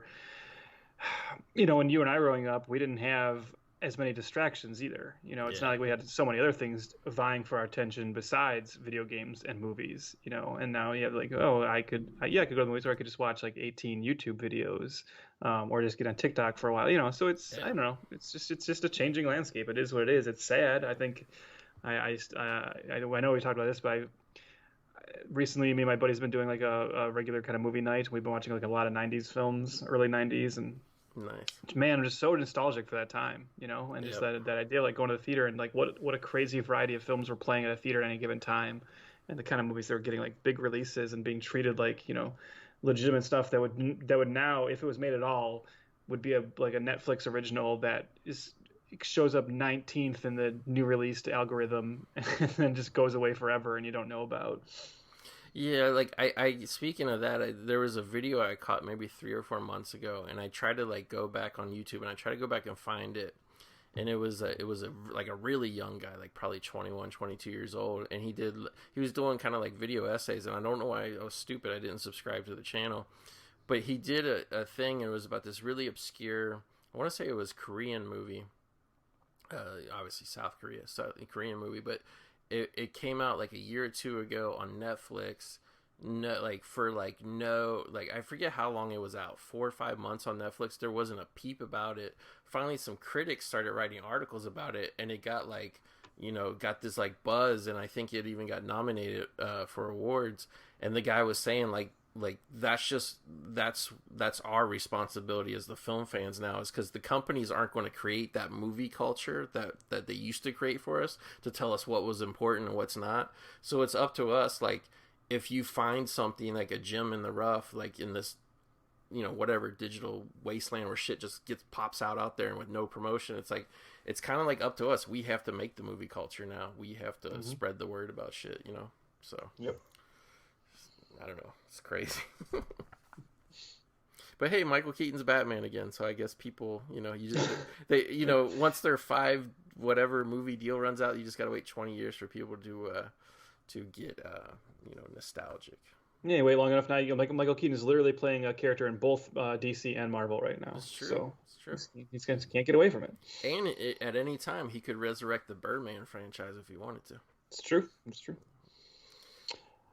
All right, well, Goat, I got a little a game we're gonna play here, All right. because we decided this time to only have 3 topics each. Yeah. But as I was writing stuff down, I just couldn't stop myself. I ended up writing 5 topics, and rather than choose one of my remaining 3, I'm gonna let you choose my next topic, and I'll just roll the other 2 over into our next episode. But I'm just gonna ask you to choose the numbers 1, 2, or 3, and then whichever one you pick is the topic I'll roll with for my final one for this episode.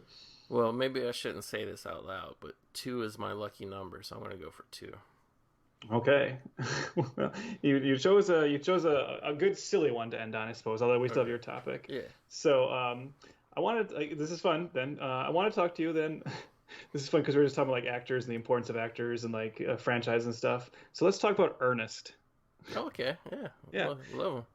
Yeah. So I this is because we were just talking about like what are like younger generations, and Ernest to me is like this interesting thing because I recently had the opportunity to kind of like introduce some like younger friends to like the concept of Ernest, and beyond even showing them like an Ernest movie, instead watch this like little brief YouTube documentary about how strange like the Ernest phenomenon was, right? So here's a character that was created as like a pitch man for like TV commercials, local TV commercials at the beginning, and then kind of got bought up into like national ad campaigns for some certain things like I think Sprite and some other stuff.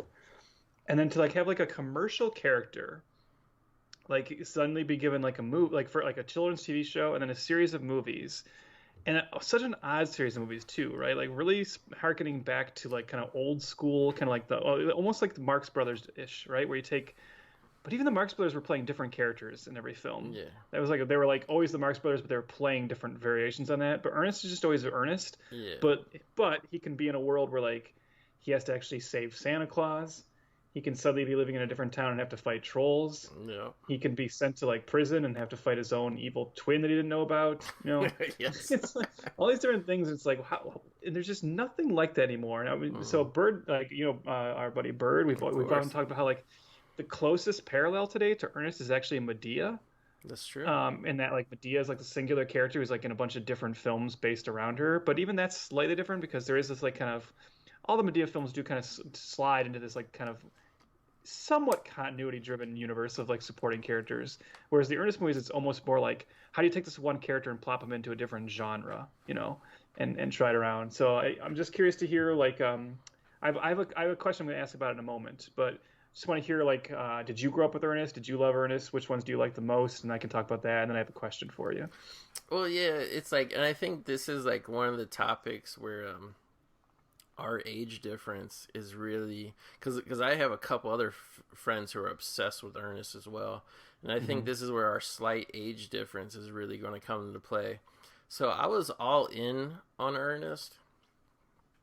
I was a huge fan of Ernest Goes to Camp, and then just by natural whatever, I kind of aged out at that point. So I was always aware of his other movies, but because you know they whatever like I want to say I watched the Christmas one, like I mean recently, like in the last 10 years I watched the Christmas one, but in general, and I remember one time I went over to my uncle's house and he actually, just for his own enjoyment, he rented an Ernest movie. I think it was Ernest Scared Stupid. I like, I won't say I missed out on Ernest because I was an Ernest fan and all that, but I wasn't really there like through the whole run. I was kind of there like for the milk commercials, and then he did the one movie, and like once he started making other movies, like yeah, I don't know, I kind of like, you know, would only catch bits and pieces of them on TV. But I mean, I love Jim Varney, like Yeah. like I actually think as a just a goofy comedy movie, I think his version of the Beverly Hillbillies is actually pretty underrated for like 90s Yeah, it's pretty comedies. decent. Yeah. It's pretty decent. Yeah. Yeah. No, that's interesting because like you're right. I guess it is just that's interesting how just a slight age difference of a few years can make the difference there. Because so I definitely was very into Ernest as a kid, and like I remember, and I'm not even sure I remember the commercials as much as I think maybe just my dad taking me to Ernest Goes to Camp and that being like the introduction. But then my dad loved Ernest, so like going to see like all those theatrical ones. I think the only theatrical one I didn't see in the theaters was Ernest Rides Again, which is the final theatrical one, and that was probably just because it probably only played at like one theater, like somewhere in Michigan, and like for one weekend, because by that point the writing was kind of on the wall. And then by the time when that came out, and by the time when it went like straight to video there. After that, I was like no longer interested, and I think I did have that moment of like being like, I'm done with Ernest. You know, I'm too old for Ernest, which is kind of sad now looking back because I think I allowed the general critical discourse to like sway me a little bit too much. Yeah. And that's actually like, I think that's another interesting thing about Ernest. I'm sure you've seen it as well, of like the kind of ups and downs of like the way that character in that franchise has been treated. Because obviously it was never like a critical darling, but obviously it was very popular, and like the studio was willing to put a lot of money behind it and treat it as like a big deal for a few years, and it was, you know, it was successful. And then, you know, they probably maybe just by a product of overexposure and too much too soon or whatever, it kind of starts dying down. But you certainly remember the time when if you liked Ernest films, you were considered like an idiot, you know, and it was like, and Ernest was like, it was like Punchline, right? There's jokes in The Simpsons and stuff about how bad the Ernest films are. And it's been nice and rewarding. It's just kind of that kind of thing where it's too bad it happened after he passed away. Yeah. But it's nice that now it's like, I feel like anytime you see people talking about Ernest now, it is like a little bit more like, oh yeah, that guy was actually super talented. And you go back and watch those films, and it is weird to think that there was ever so much critical like hatred behind it, because it's just like they're just kind of nice family films, if anything. You know, it's just weird that people are so angry about them. Well, I think with the critical reception, and it's kind of funny because you said you didn't really remember the commercials, and like to me that was Ernest, was the commercials, you know, which I mean obviously I didn't see like the local market ones, I saw the milk ones, you know, but I think the thing that kind of led to that kind of backlash, besides obviously he just made a lot of movies and, you know, they kept getting lower budget, more, whatever. But other than that, I think the thing that were like, maybe his film career wasn't even like bigger than possibly than it could have been with Ernest, was like, I think it's like from the get-go, it was pretty like, because even the second Pee-wee movie that came out didn't do really that well. But, like, I think the Pee-wee films were more like the prestige children pictures at the time. Because, like, when you watch a Pee-wee movie, like, it feels more like a studio comedy. And when you watch Ernest movies, at least all the ones I've seen, you get that feeling that this is more like a one-man band, independent, low-budget type production. Like, well, it was like a two-man band, right? Like, so the guy who created Ernest was a guy named John Cherry. And he was, like, the head writer. And I believe he, like, he co-wrote and co-directed like all of the films, and they were very much like, you know, the studios might release them. I think Touchstone released quite a few of them, but they were definitely homegrown productions from those two, kind of just making them, you know, in the South and getting a studio to release them. So yeah, I mean, I don't want to go as far as, you know, like saying they were making like, you know, whatever Drek or whatever, but like just when you watch the movies, you could always tell that they were kind of like just more, and also too it was like, I don't know, if anything he was probably ahead of his, either he was ahead of his time or he kind of blazed the path for Jim Carrey, in that up until Jim Carrey comedies, like you like if you look back at all the comedies like pre Jim Carrey, right, like through the 80s and 90s, like all the SNL people like Bill Murray, like they were funny, but they had to be funny in a funny movie, like a movie that had an actual premise. It wasn't really till Jim Carrey where you could just do like Dumb and Dumber, and just all it was about was people acting idiotic, and that was okay.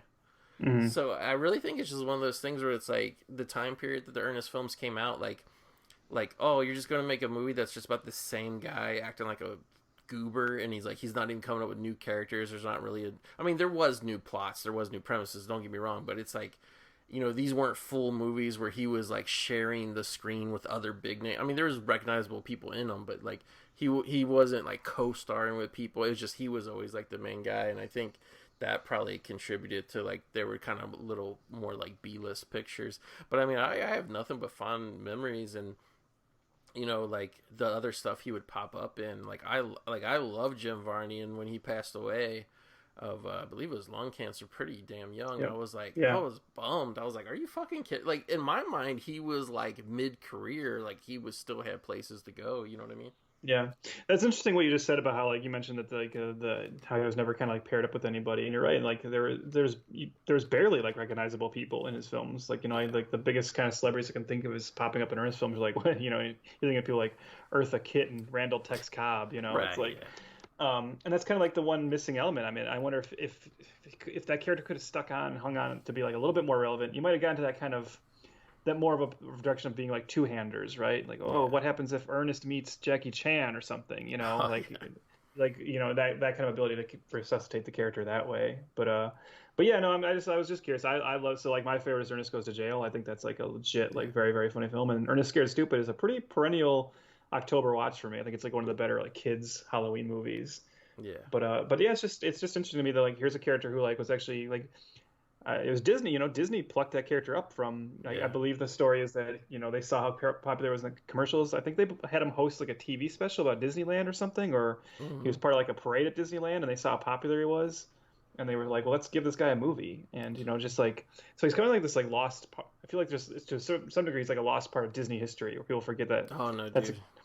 That's a character that was like a very big part of Disney for a couple of years. Yeah, don't get me started. I am such a fan of pretty much what Disney did through the 80s and 90s of like, to me, that's where like, I mean, obviously, the golden age of Walt Disney and the animation and stuff, but like, I'm just talking about like, as like movie studios, like they were so creative, like when they had, regular Disney, and then they had Touchstone, and then they had Hollywood Pictures, and like they were making through their different subsidiaries, they were making everything from children's films to like actual adult dramas to like really good genre fare, like R-rated genre fare, like Deep Rising and shit. Like I am so, like, and when they kind of contracted back down to just being like the kind of, I don't know what you would really consider this era of Disney. I just IP factory. Yeah, I mean, I don't know, just mainstream, I guess, like more focused on, they really got the focus once they saw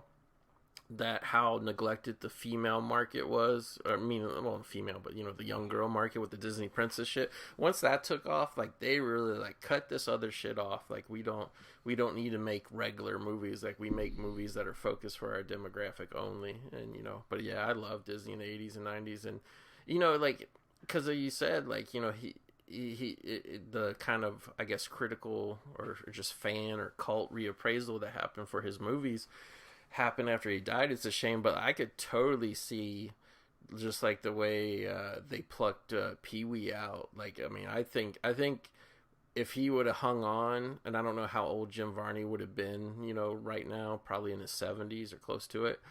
He would have struck up that Ernest machine again and made direct to streaming stuff for sure. Yeah, and he would have definitely become like a commercial pitch man again. Like that's like there's so much nostalgic value to be mined there. Maybe we could have even got Ernest meets Pee-wee. Oh, that would have been awesome. Like it like in a weird way too, it would have been actually cooler to see them do it as older guys instead of to see them do it in the 80s. You know what I mean? Mhm. Like, I think So that'd be this is cool. like this kind of popular meme where a lot of people will put up pictures of John Cena next to Jim Varney and say like John Cena should play Ernest now.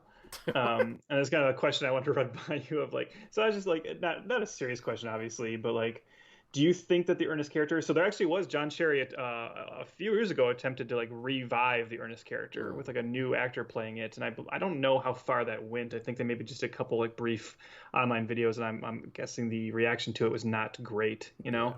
And I'm not sure if it was played as just Ernest or it was meant to be like Ernest's son. But with like a prestige kind of level behind it, this actually popped into my head because I've been watching the show Wellington Paranormal. I don't know if you're too familiar with it, but it's Yeah, I've heard of it. another spin-off of What We Do in the Shadows. Hmm. And like the main actor that people who've seen What We Do in the Shadows would know him as the cop who comes to the house, and they took those characters and gave them their own show. His name's Mike McNogue, and he plays like the main cop in Wellington Paranormal. And he's like a really funny guy. A lot of his humor comes through like his facial expressions.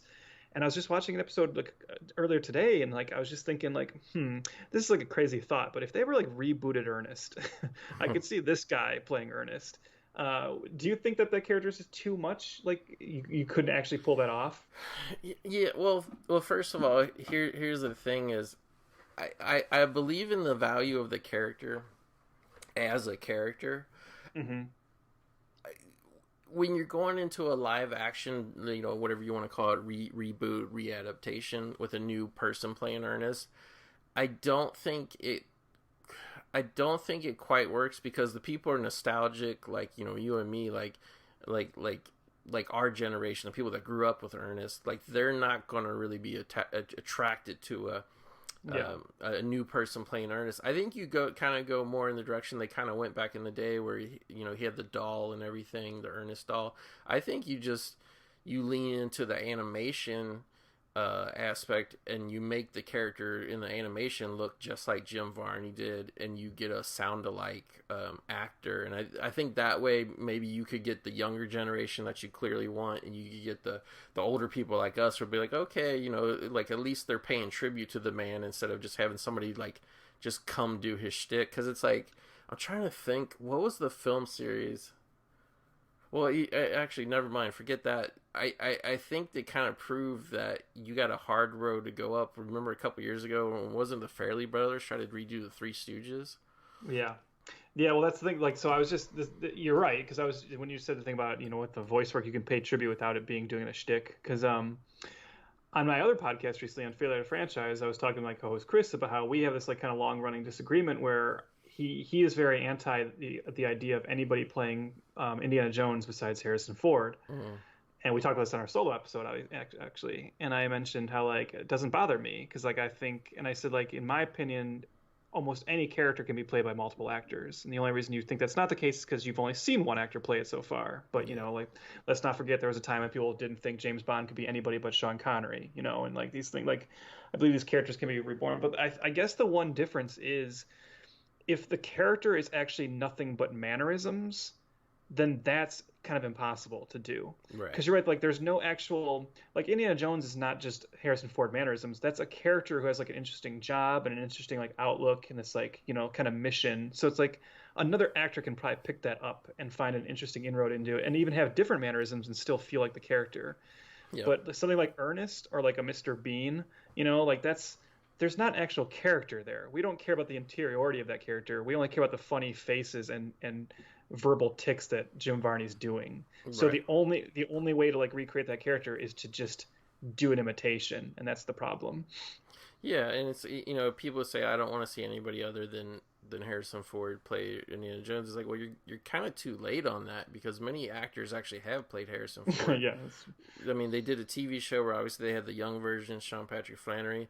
They had Harrison Ford making an appearance in a couple episodes, but people forget they also had an older version of Indy in, like, I believe his 70s, possibly even early 80s, that was played by, it wasn't Harrison Ford in old age makeup, it was played by a different actor. So it's like, yeah, like my thing is like, why even like I don't even think they should be making the Indiana Jones movie now with Harrison Ford. Like, why? Well, okay, 'cause, like nobody wants that sort of entertainment anymore. In all honesty, like I think you have to be honest with yourself. Like I don't think whatever Crypt Hunter relic or like I think that's just too old timey. Like I think you know, like, and you can't update Indiana Jones. You can't like redo it and place Indiana Jones in the 80s because, like, you know, there was no ancient artifacts to be fought over by that point in time. So it's like, yeah, like I don't see it as an actor thing. I just think you got a hard road to go up when it's still fresh in people's mind. And I think Ernest would be like, if somebody would really take the time and put the money into it, I think an animated Ernest project could work. But I don't know about live action, you know.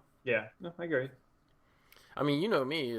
If you tickle my fancy enough, I mean, you know, I launched the whole At Real Solo campaign when Solo came out. So you don't have to go. But Han Solo is like a different story. Like, he can exist in a mini, you know, whatever. Like, well, he is in a time period in himself, but it's like you can go back and forth where it's like, yeah, there's really no reason to reinvent Indiana Jones. Whereas I think Ernest, there is a reason to bring it back. But yeah. So yeah, so we you know, you kind of brought the fun topic, and now I have to bring the downer to end the show. Oh no. So this kind of like hit me, and it's kind of like I don't know. It seems like it's starting up again with the Eternals, but this was just inspired by the somewhat disastrous Scarlett Johansson Black Widow press tour, right? And when I ask this question, to me this is less of studios, because I think studios are pretty much on board now, but it's more the media still keeps bringing up this every time we get a female lead. And again, I mean, to me it's ridiculous. I mean, we had multiple Resident Evil films starring Mila Jovovich. We had a whole Underworld series, you know, Kate Beckinsale. But it's like, again, we had a, you know, when the Black Widow stuff came out, and all the interviews Scarlett did, I felt bad for her because there was like awkward questions posed her, and she was put in, you know, place to basically give awkward answers. But like, when can we just like do a female lead movie, especially an action film, and have it not be a big deal that she's a female lead? When is it just going to be fucking normal? Like, you know what I mean? Dude, yeah, you're preaching to the choir. What a great question, because I mean, I agree. It's the frustration is that they're still not common enough that people still treat them like they're like you know, like surprising when they happen. I think that's the problem. I think there's a weird thing too now where you have this thing where it's like they look at like only certain actresses as like ones who can, like Charlize Theron, she's one of the ones who can do action, right? Or like you know, like you know, I guess like Emily Blunt, who saw her in Edge of Tomorrow, so she can do action, but they don't tend to think of like other actresses as having that capability. You know, if fucking Bob Odenkirk can be an action star, you can probably get a lot of these actresses to be pretty decent in an action role, you know. And it's like, and you have to make these allowances. You know, there was this whole thing where I actually kind of liked that recent the Angelina Jolie HBO Max film, Those Who Wish Me Dead, where she's a firefighter. Yeah, I really liked it. Yeah, a really fun throwback to like a 90s style action film, right? Yep.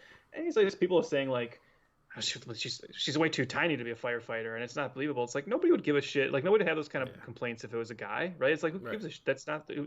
I'm not worried about the realism here. I'm worried about, is she a fun presence on screen? And she is, you know. So I think there's probably a lot of actresses who could take those roles, and if you just think of like the majority of action films that are still being made, just do like a little bit of a small rewrite, change that character into a woman, and the film is still going to be as badass as people want it to be. Yeah. So yeah, I don't know. I'm with you. It's frustrating. And I agree that it's like dumb that the conversation happens every time now, because we've been having it for like a long time. I don't know. Well, the thing is where I'm coming from is I feel like the studios have pretty much, like across all the studios have pretty much, in terms of that, you know, like I feel like the studios have come around and we have a level playing field. I feel like the way the media reacts is like where the weirdness happens. And I think it's weird that like, and again, I get, okay, the biggest things going are either Marvel movies or Star Wars movies or whatever. So they're going to get like the most attention, and people are going to kind of craft and because it's like, you know, everything's about clickbait now. It's about getting the interest, and you know, this kind of, it's not really a battle of sexes, but this weird always bringing up the gender thing with these movies comes up. And it's like it only gets like handpicked, right? Like, so it's always like when, like, you know, there's like a Marvel movie to come out, the press wants to be like, oh, you go girl, you're a strong woman, you're this.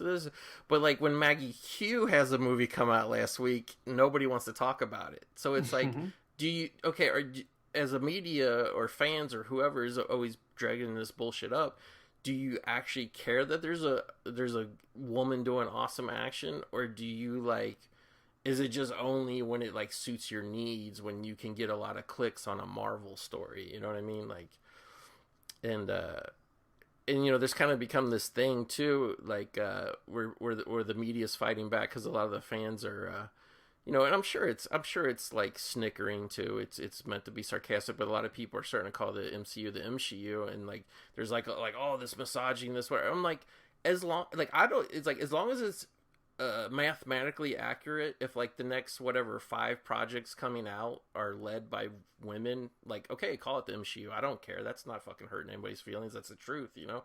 Like isn't the Hawkeye TV show meant to so he can pass it to a young female? I mean, it's like okay, it is what it is. It's like either way, like shut the fuck up about it. You know what I mean?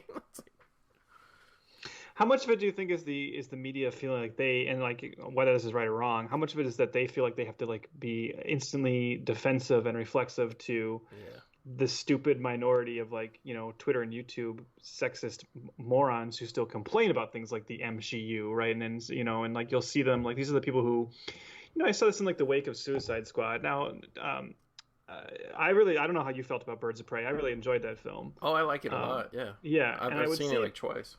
And I think there's some truth to like what I saw as a common complaint, where as much as I love Suicide Squad, and this isn't necessarily talking about the quality of the two against each other, but there's a lot of people kind of like raving about the decisions and things about the Suicide Squad that could also be applied to Birds of Prey that people ignored, right? Where they're just like, well, I can't believe you just let them do like an R-rated action film. It's like, well, actually, they did one like last year. That was Birds of Prey, you know, and it's like, and everybody hated it. So yeah, granted, Suicide Squad is like more R, but I mean that's still not the good. Like they were already making that step, and they did it with the Birds of Prey film. And I'd see people online be like, well, unlike Birds of Prey, which is just a terrible film, and it's like, okay, you're telling me like you really enjoyed Suicide Squad, and then you look at Birds of Prey and you think it's terrible. Yeah. Like I can understand thinking one is better, but I feel like if you're telling me that like Suicide Squad's great and you're telling me Birds of Prey is terrible, I can kind of figure out where your motivation is coming from on that, you know? And so we definitely know those guys exist, and they have a platform online. Yeah. And do you think the media is just like overcompensating to try and like knock them down a little bit, even though, even though they don't need to, right? Because this is the thing. This has always been the problem with the Star Wars fandom. Now it's the problem with superhero fandom. Is elevating the voices of too small of a group and like giving them too much power. Like I honestly feel like, and again, it all comes back to clickbait, and if you can create like an angle with your story of controversy and your negative shit, you're gonna get more clicks. But like I want to say like the height of it came probably during Captain Marvel, where there was like literally, I can't remember the exact tweet that it said, but there was like literally a couple of articles, more than one website wrote that there was one single tweet where some guy said some rude shit about Brie Larson, and I'm like, okay, like this guy made this Twitter comment in a vacuum. It wasn't even like one of those kind of instances where like it triggered this big debate and there's thousands of replies and people piled on.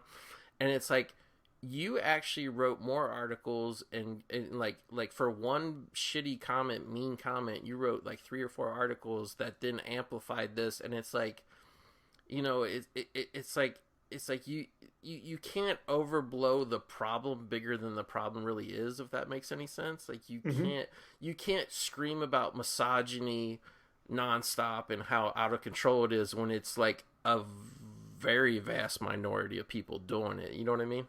Yeah, when Captain Marvel's making $1 billion, you don't have to protect it so much, you know? Like, yeah. And I mean, and like we even talked about that, like the corniest girl power moment in that movie is probably my favorite part of it. So it's like, you know, it's like you make these things, you know, it's just like if you cast an actor who's not white, the vast majority of people aren't going to care. And there's always going to be some dickhead who says a racist comment online. Like, so do you talk about the one racist dickhead who made a comment, or do you talk about like all the people that went to see the movie and didn't have a problem with it? You know what I mean? Like, it's like you have to balance it to some degree. Like I mean, I'm not going to like sugarcoat it and say I think the world is a much better place than it's portrayed to be, but in some respects, this media has to get a leash on like how severe the problem is. Like, you don't write article after article when it's like a really minority of people, you know what I mean? Like, it's just weird. But I'm just like, going back to my question is like, like you wouldn't really sit there and ask like Chris Evans these questions, and I get that they're trying to be helpful. So like, you know, you do these junket interviews or whatever they are. I think they were probably like Zoom interviews or Black Widow from what I saw, and it's like you have this woman who's a producer of the film. She has a lot of stake emotionally, business interests, whatever in this film, and you're asking her these like kind of borderline controversial things where like she has to give an answer. She has to, you know, because if she goes, oh, no comment on that, then you know, that becomes like a big shitty deal too.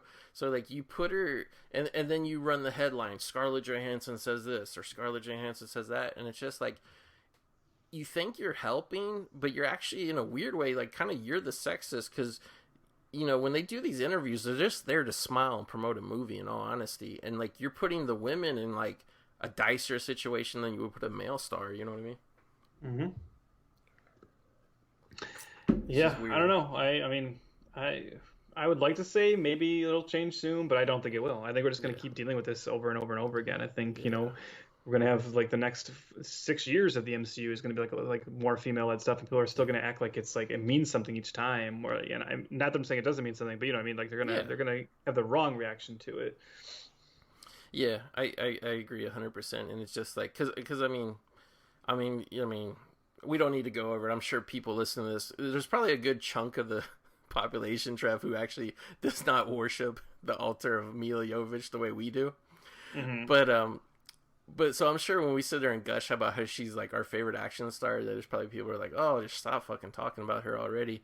But it's like that thing of like, yeah, it's just like it's been here for a long fucking time. It's nothing new, like, you know, and the box office proves that it's nothing new. So it's like you're not really like, you know, like as awesome as they're continuing the tradition. I think, you know, like you can point to female movies that bombed, you can point to male movies that bomb. It doesn't fucking matter at this point. Like when can we be the actual like not sexist society? Well, that's the true equality you look for, right? To where like, you know, so like when a Wonder Woman 84 comes out, and people don't like it, then they're like, well, I guess that just proves that Patty Jenkins can't do this. It's like, well, yeah, but I mean, how many like male filmmakers have made a good film and then followed it with a bad one and then come back? You know, it's like and like I watched I like the Underworld films a lot too, right? So I like Kate Beckinsale's an action star.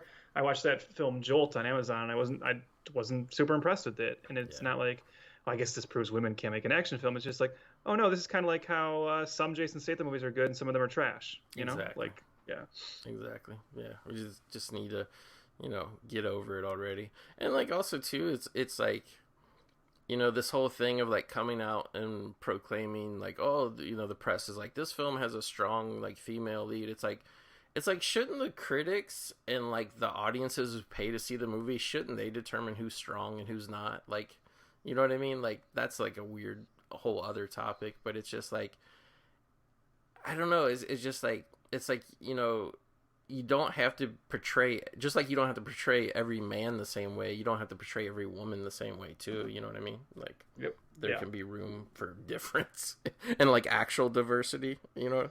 Well, that's definitely the problem too, is that in like this like desire to, you know, again, be overreactive and make these films that are like strong female lead movies, sometimes they're just writing very generic female characters to be the leads in those instead of coming up with like actual compelling characters that we want to see. I don't know. Yeah, it's I don't know. I get, honestly, part of the problem is also that, you know, we were saying there's still, you were saying that there is equality now, but we're still obviously seeing more male-led action films.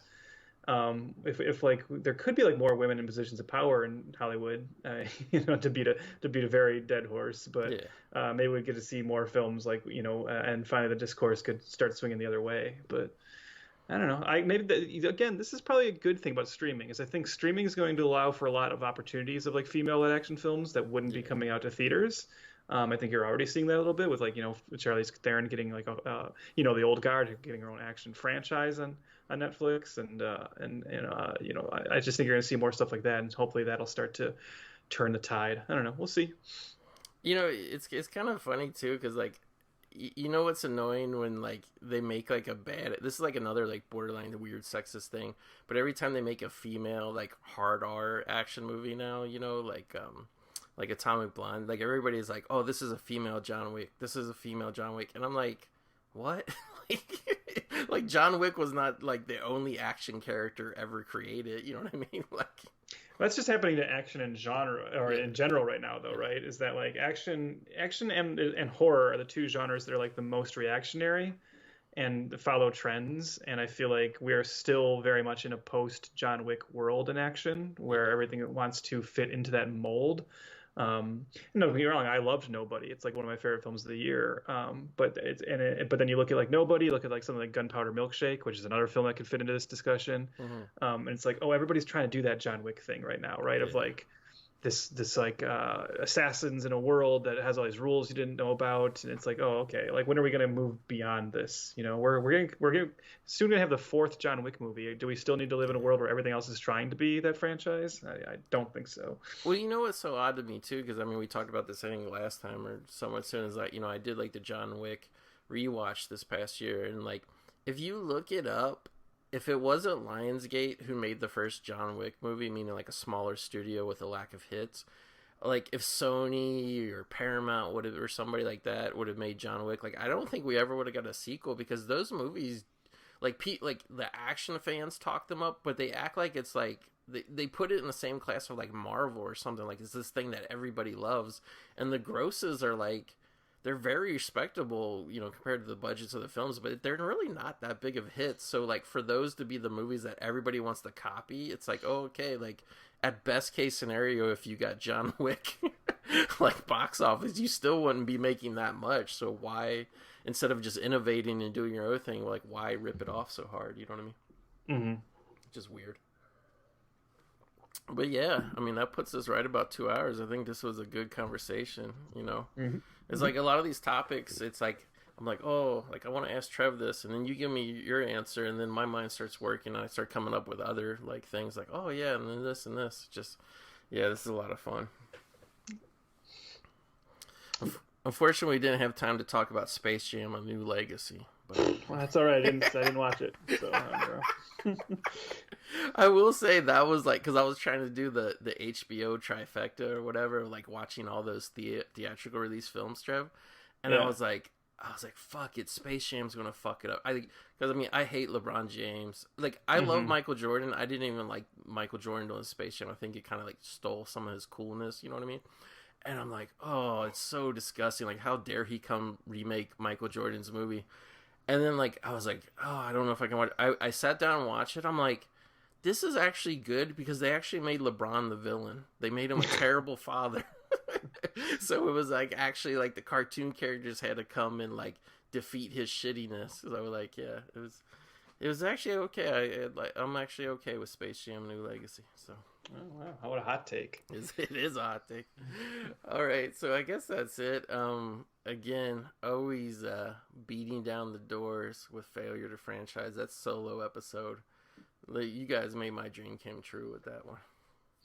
Oh, thanks. Yeah, no, it's yeah, I was pretty pleased with it. As far as an episode, it was one of our most contentious episodes, but I thought it was a fun conversation. I was, you know, for a film I avoided for a long time, I was kind of shocked to, not to say I loved it, but I was kind of shocked to just be like, that's okay, you know.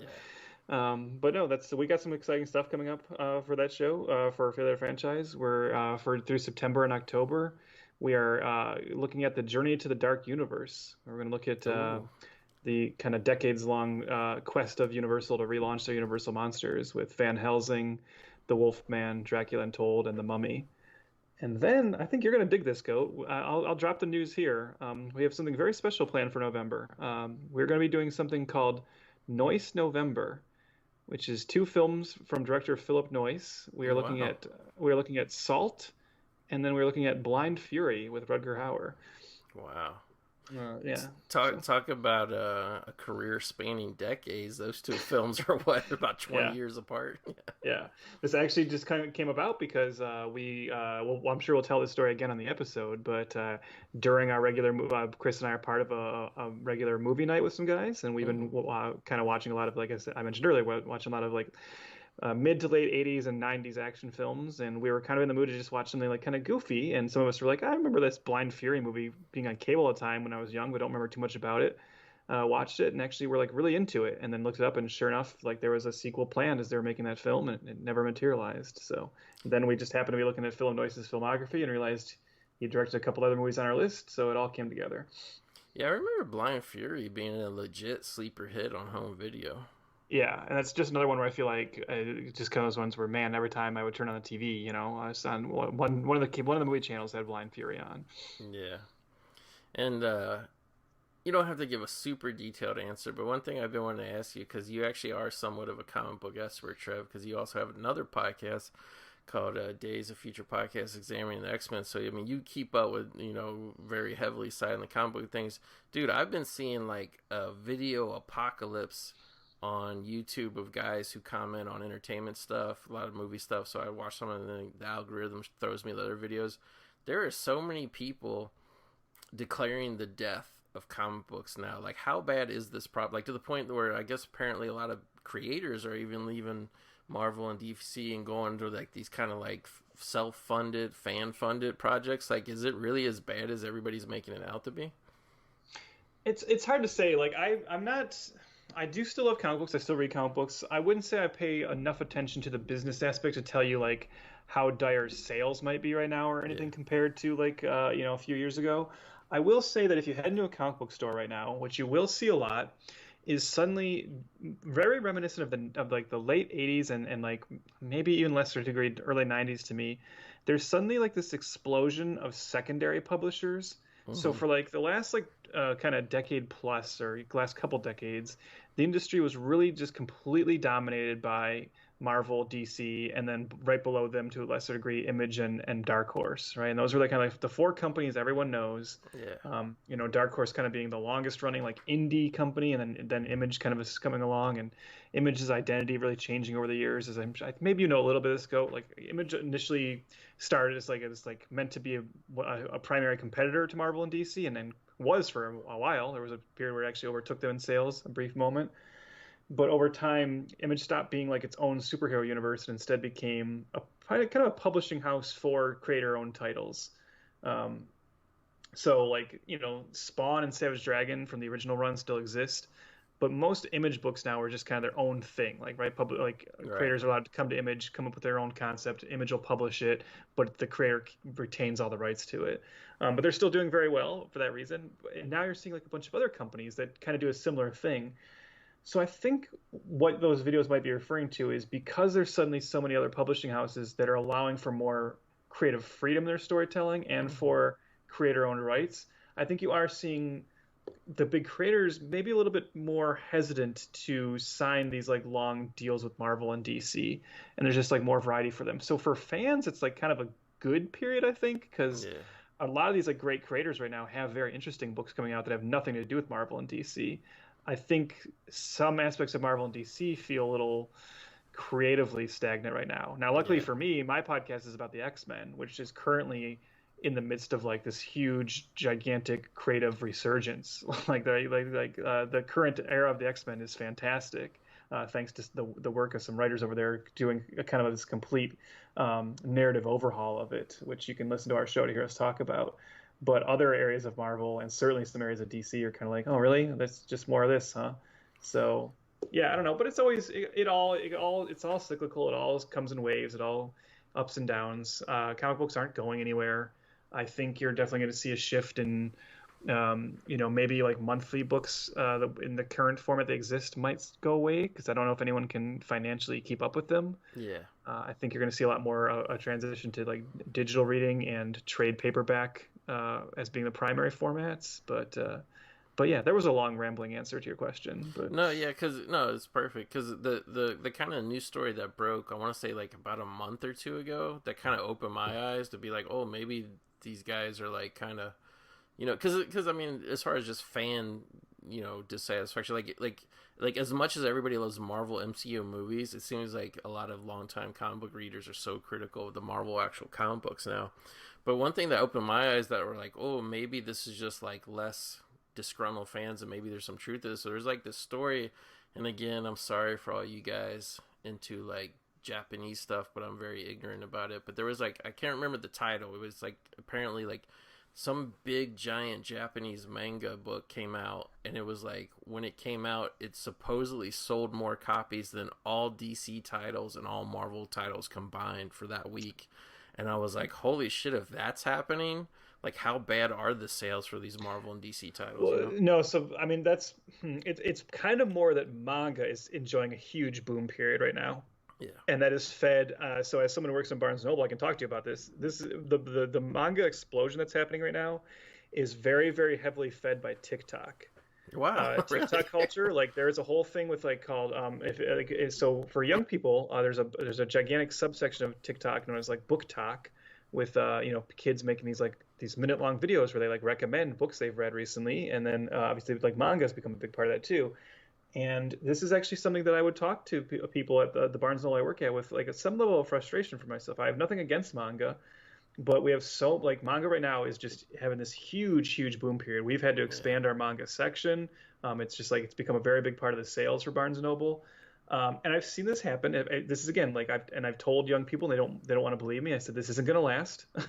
Yeah. This has happened before. Manga was very big for a moment in the early 2000s as well, and it kind of died off, and it'll happen again. But right now it's huge. But I was saying like it is frustrating that at a time where there are so many great comic books and graphic novels, they're being like they're kind of more like domestic and not manga, that like all these young kids are coming in and they only care about manga. Right. And I was like, well, that sucks. I'm not telling them not to read manga, but it's really frustrating to see like so many young people just only reading that and ignoring all the great books that Image are putting out, or Dark Horse, or Right. these other smaller up and coming publishers, and even some of the Marvel and DC stuff. It's like, hey, don't forget there's other comic books right here on this wall, right behind the manga shelves too. So but we'll see how long that lasts. But yeah, I'm not surprised by that story at all, because yeah, manga is just gigantic right now.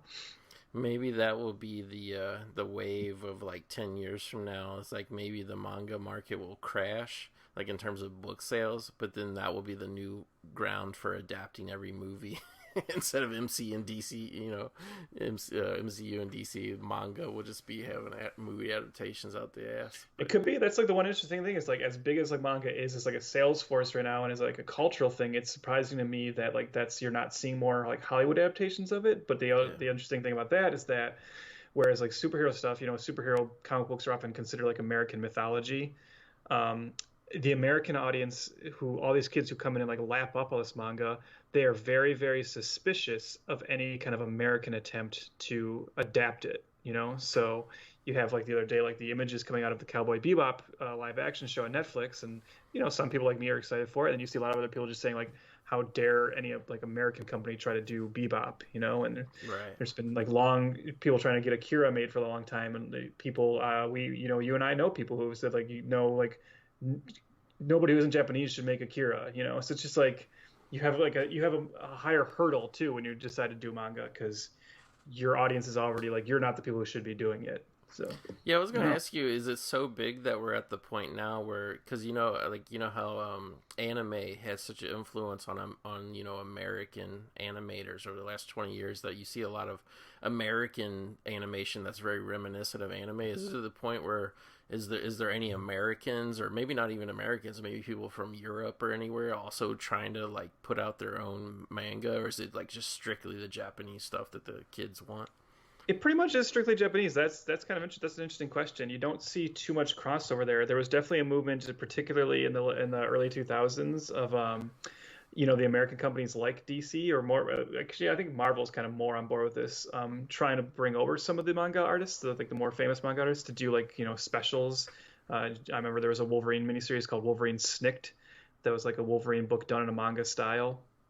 So you'll see them try to like do like, hey, look, here's our version of a manga book.